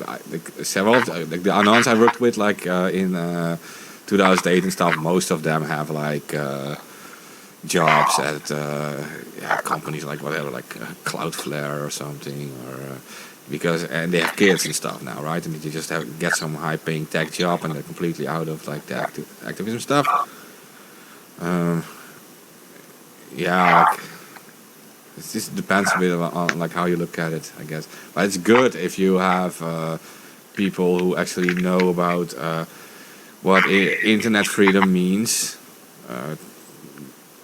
That who actually lived through the times that the internet was still actually really free, and you hope that they can influence some of these big companies and maybe governments to at least consider their ways. Maybe, I don't know. Maybe that's idealistic. Well, we should get some of these people, in the conversation, because we actually need some expertise on this algorithm now. It's destroying free speech on the whole planet, and it needs to be reined in. Anybody can do it. These people would be candidates.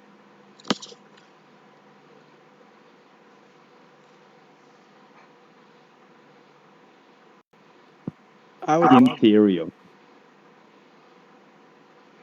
Go ahead. I would actually like really want to the old hack. Like You're Yeah. breaking up now. I would actually really like and enjoy to talk. Like I would enjoy talking to someone from one of the old hacker groups that are still around today. Well, a lot of people would. Interesting conversation. Oh yeah, definitely. But yeah, I see more people. Go ahead. There are some. I think there are some who would be willing to speak.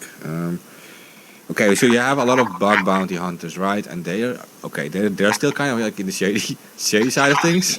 It's like you hunt for bugs in like Facebook and stuff, and you get huge sums of money, and they're kind of in the middle, right? They're actually they're doing illegal stuff against Facebook, but in the end they're saying like, I found this bug, and you can pay me for it. But they hang around other hackers, right? Activist hackers. And you also have CTFs, for example, where you see a lot of like white hats and black hats and stuff competing against each other.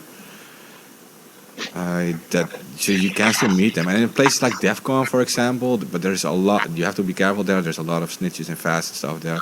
But in a place like DEF CON, they have this kind of agreement that you can just be there and get educated and stuff and talk about things without being at risk. Well, yeah. That's agree if they really want to. How much does Facebook pay for like a bug? Up to I think I know up to like $150,000. Apple Oh my pays more. lord! Yeah, Apple pays more, like 200 to 250,000. Well, I have found at least 10 bugs on Facebook. Like, yeah, if I could cache in all that, that would be a million. Then Yeah, well, you can still find a lot of cross-site scripting errors, and which is very that's useful for like social engineering, right? You like you can make it look like it's a Facebook link, well, it's actually another site, and then when someone clicks on it, they have some kind of virus on their computer or get their stuff stolen. So yeah, they still want those. You can make some money there if you want to. Honestly. But like the yeah, really but big ones, that's more a threat than a bug, I would say. Well, I uncover functionality bugs all day, but usually the kind you can send feedback on, and of course they have people sending them feedback all day for free. So yeah, they know how to like cash out on people. But if they paid that amount, of course, the next bug I found or find, I'm going to present to them. But how do you ask them for money then? Do you like just send them an email, like send Zuckerberg an email and say I found a bug? Pretty sure they have a website for it. yeah, okay. So in the Yeah. case for Facebook.com, you can actually go to facebook.com/whitehat, literally that link. You're kidding. I'll put it in the chat. Oh my god, that's lame. Oh my god, that's lame. Yeah, you see them all like But some kind of a huge agreement kind of thing that. Yeah. white hat, my god. Okay. Well, yeah, thanks. I'll check it out. Also has to be a bug that no one else has reported. Yeah, Yeah, of course. yeah. Okay. So in our own country, like I did bug bounties long ago in our own country, and we used to have like a responsible disclosure thing, meaning you have to like you're allowed to do any. We were allowed to hack anything in our country, right? You're allowed to attack any website, but you were not allowed to publish like whatever you found back then. And you had to do a responsible disclosure thing, meaning you contact them, you inform them of the bug, and they get a certain time to fix it. And if they don't, then you're allowed to publish it, the actual exploit, because it is in the public interest. Like there's actually users at risk if they don't fix it. So they would get a certain time to fix it, and if they don't, or they don't respond to you at all, and then you were allowed to publish it. Yeah. Well, then I just found the biggest bug ever. There seems to be something wrong with the algorithm. It suppresses free speech now. So I'm going to cash out on that one. This needs fixing right away.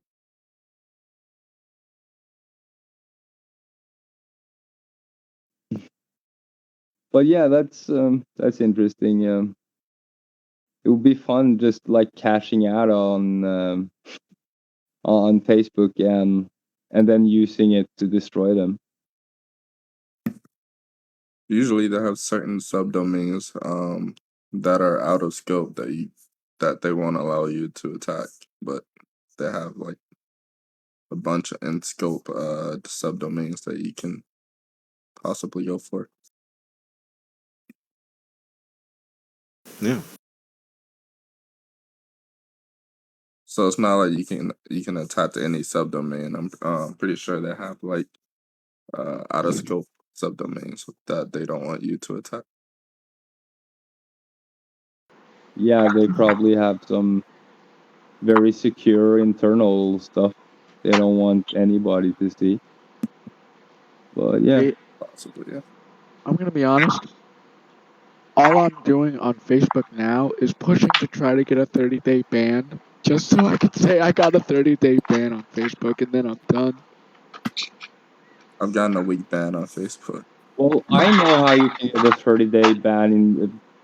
Well, it will take you 5 minutes, but just post the latest videos from Project Veritas about COVID vaccine. do it 3 times in a row and see what happens. All right. Or you can just curse someone out in the comments. Exactly. That too. Yeah, so dumb. Yeah, I got a warning the second I posted that shit. Like, your account may be jeopardized type stuff.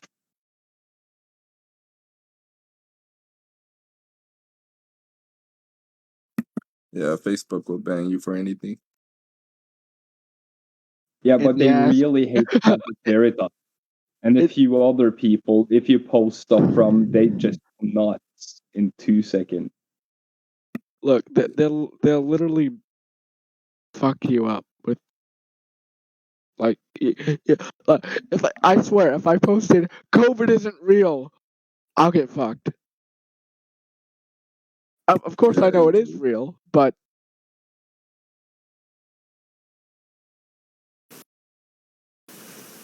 Do you notice is that your voice chat is suddenly filled with all kind of people? Well, you have an open microphone, people, so, start talking. I'm gonna be honest. It's mainly been um uh not Nizer, Thor, and Van doing all the talking for like the past couple of days. Like we've had other people get like on and stuff and talk, but it's mainly just been the 4 of us and Lucy, but she hasn't been talking. Lucy's more of a listener, I guess.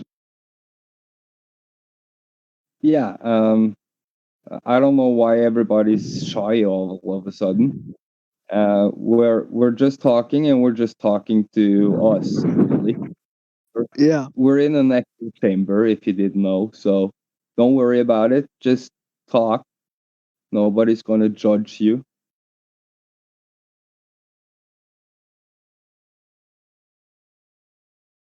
Come on.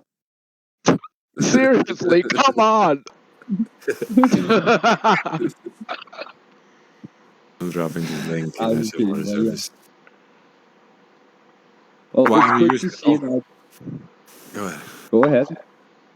No, I was. I'm going to drop. Why aren't we using that off-grid server of yours? There's like a lot of members in it. Should spam the link there too. Well, just use it. Like, I have so much stuff, I forget half of it, dude. Just Same. go ape shit. Bolt to the wall.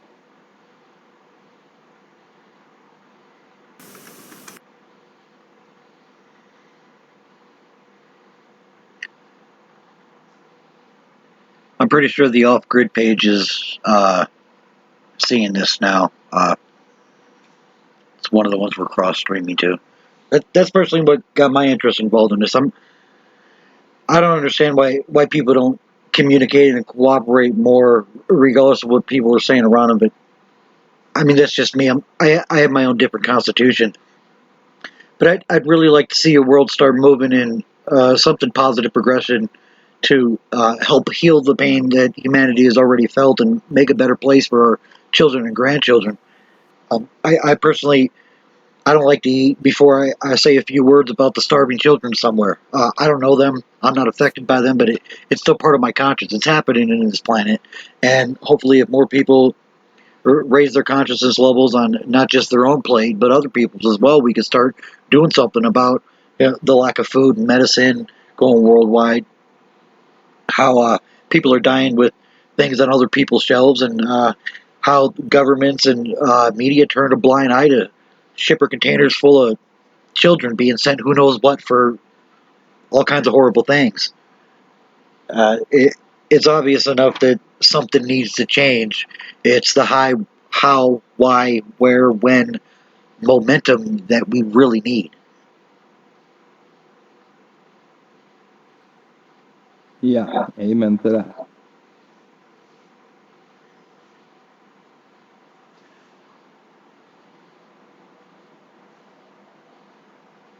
But yeah, starving children, and like I said earlier, we've been bombarded with that shit. At least people my age, since the 80s, like the poor children of this and that, and you see these horrible pictures of these thinned out, almost dead children, and like the guy holding the camera could have fed that kid. Like the whole system is so rigged. Well, they're using it to put, you know, this vibe into people. They could have solved it so easily with all that money going to military and all that other bullshit.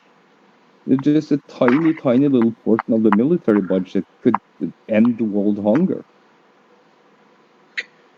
And homelessness. I've seen myself. I've been to many of these properties, working in the field. The Federal Housing Authority owns more defunct properties nationwide than people need to end homelessness in this country. It's real simple. You need a house, go in there and do a couple repairs. Boom, there's a roof over your head, but there's nothing in place that does that. And these large banks and government entities that quote unquote own this land, they're not doing anything to help people. The resources are there, the money's there. There's just no motivation because it doesn't make more money. Well, that reminds me, we are going live on Occupy Resources too. So if all you Occupy Resource people hear me, that's something to occupy right there. Empty houses owned by evil government. And yeah, get on it as fast as possible. Yeah, they're really easy to get into. They use standard key codes, A389 locks, 44535 7887, and there's one more, 35241 are common key codes. I mean, if I was homeless, I would go to one. Yeah, we have a bunch of lock pickers connected to us too. So yeah, thanks for the codes. That'll make stuff a lot easier. Yeah, and coded keys are easy to get on many different websites. One of them are MFS Supply. You can even get lockpicking toolkits and training books from there. I used to love that stuff, like the physical hacking, right? I also loved these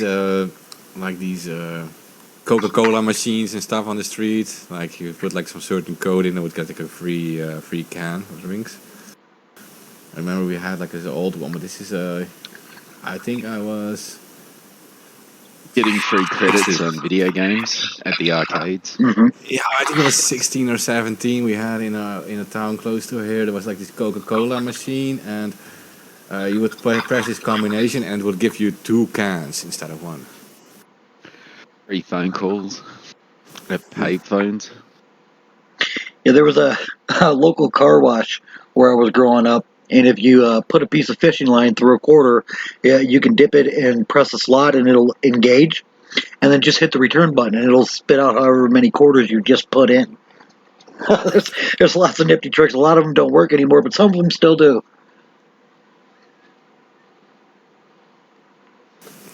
Yeah, that's epic, right? Like the real life hacking thing, like just finding out all these tricks, like in the stuff around you. It needs to happen more again. That people are doing that. Maybe they are. I'm just not knowing it, but yeah. Yeah, and when it comes to the key stuff, you know, if you're unlocking a door and entering, you're not technically breaking and entering. I'm just saying. Yeah, if you have a key, you're not breaking that. Yeah, as simple as trespassing. In most places, have laws that allow squatting. So if you can respectfully gain entry for your own well-being and safety, then in most places it's not illegal. My key just happens to look like a pair of bolt cutters. I know it's weird, but it just, that's all keys are different.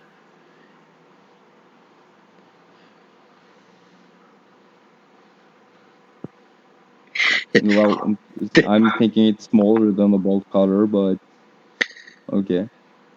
Abstract verbiage can go a long way. It can. But yeah, technically speaking, a lot of places you can actually just squat these places because, all world laws that have not been taken off the books yet are still active a lot of places. So go ahead, people. Also, another What thing. or squat?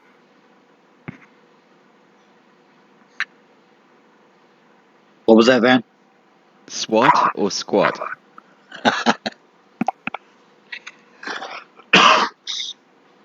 Another thing, some people might know, if anybody's out there that has land adjacent to any unused land, government or otherwise, and they've had a fence that they can have a picture of, or any type of structure that's been built. I believe the most common timeline is 20 years. So if you've got family that passed you down property, you have some place that you've been at, and you can show photo documentation of having some type of structure erected. You can file to claim all of that land. And what I mean by photo documentation, I mean a picture that has a date timestamp of that time. And those are easy to procure naturally. Yeah, that brings me to the topic from here, actually. My community here is a valley, and the community came together and they claimed all the adjacent land, all the mountains around here, and just filed the claim to the state, and they had to bow down. So now we own like hundreds and thousands, actually, of acres around here Exactly what I'm together. talking about. Yeah. And that's what I was. It was my voice didn't come over. People didn't hear, but on the first show I was talking about just annexing. A group of people standing up and saying, by right of freedom and existence, this is mine. There's all kinds of space all over the place. It just isn't used, and it should be. People shouldn't be hungry. They shouldn't be homeless. Stand up and take. Yeah, exactly. The reason we did this was to stop the state from letting some company put up windmills and shit to destroy nature. And of course, that wouldn't have benefited us.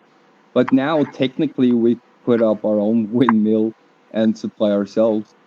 So, that's an idea I'm going to launch for these people.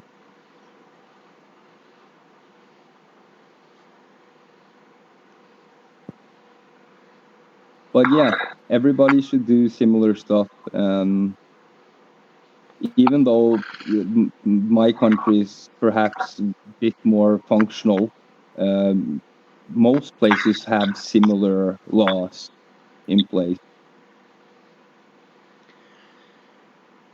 Yeah. Take control of it. Technically, public land is like yours, at least partially, because you're part of the public. And if it's not being used for anything, you can put your foot down and say this is problematic. And if you get enough people with you, they just have to bow because it's your land. So that's why, like, a community garden comes about so easily when people in the community say we want a community garden. It's not like the municipality or state or county or whatever can say no, because it belongs to them. So, just a thought.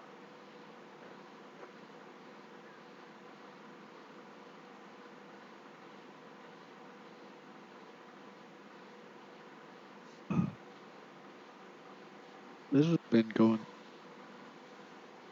4 hours.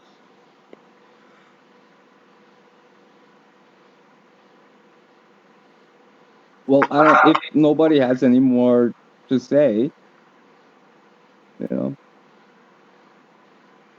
anybody, everybody, feel free. Speak up. Speak your mind.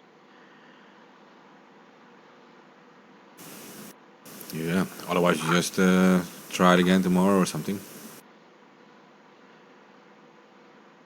we have been going for 4 hours, so I guess we can call it a night. Thank you, everybody that viewed.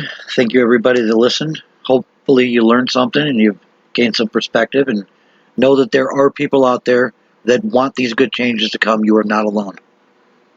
Oh yeah, that's true.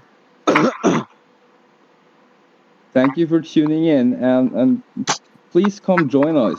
We need your help. I'm talking to you. Yeah, the more heads that are in this uh, group, more we can accomplish together. Yep. We can form like Voltron. Yeah. Or the Power Rangers. I need a reference the kids can take. But yeah, the pretty much what we're doing. Yeah. Together, we are stronger. United we stand, divided we fall. So All right. yeah. Good night, world, wherever you are. Sharing is caring. Yeah. Yeah, like, share, and invite, and all that stuff.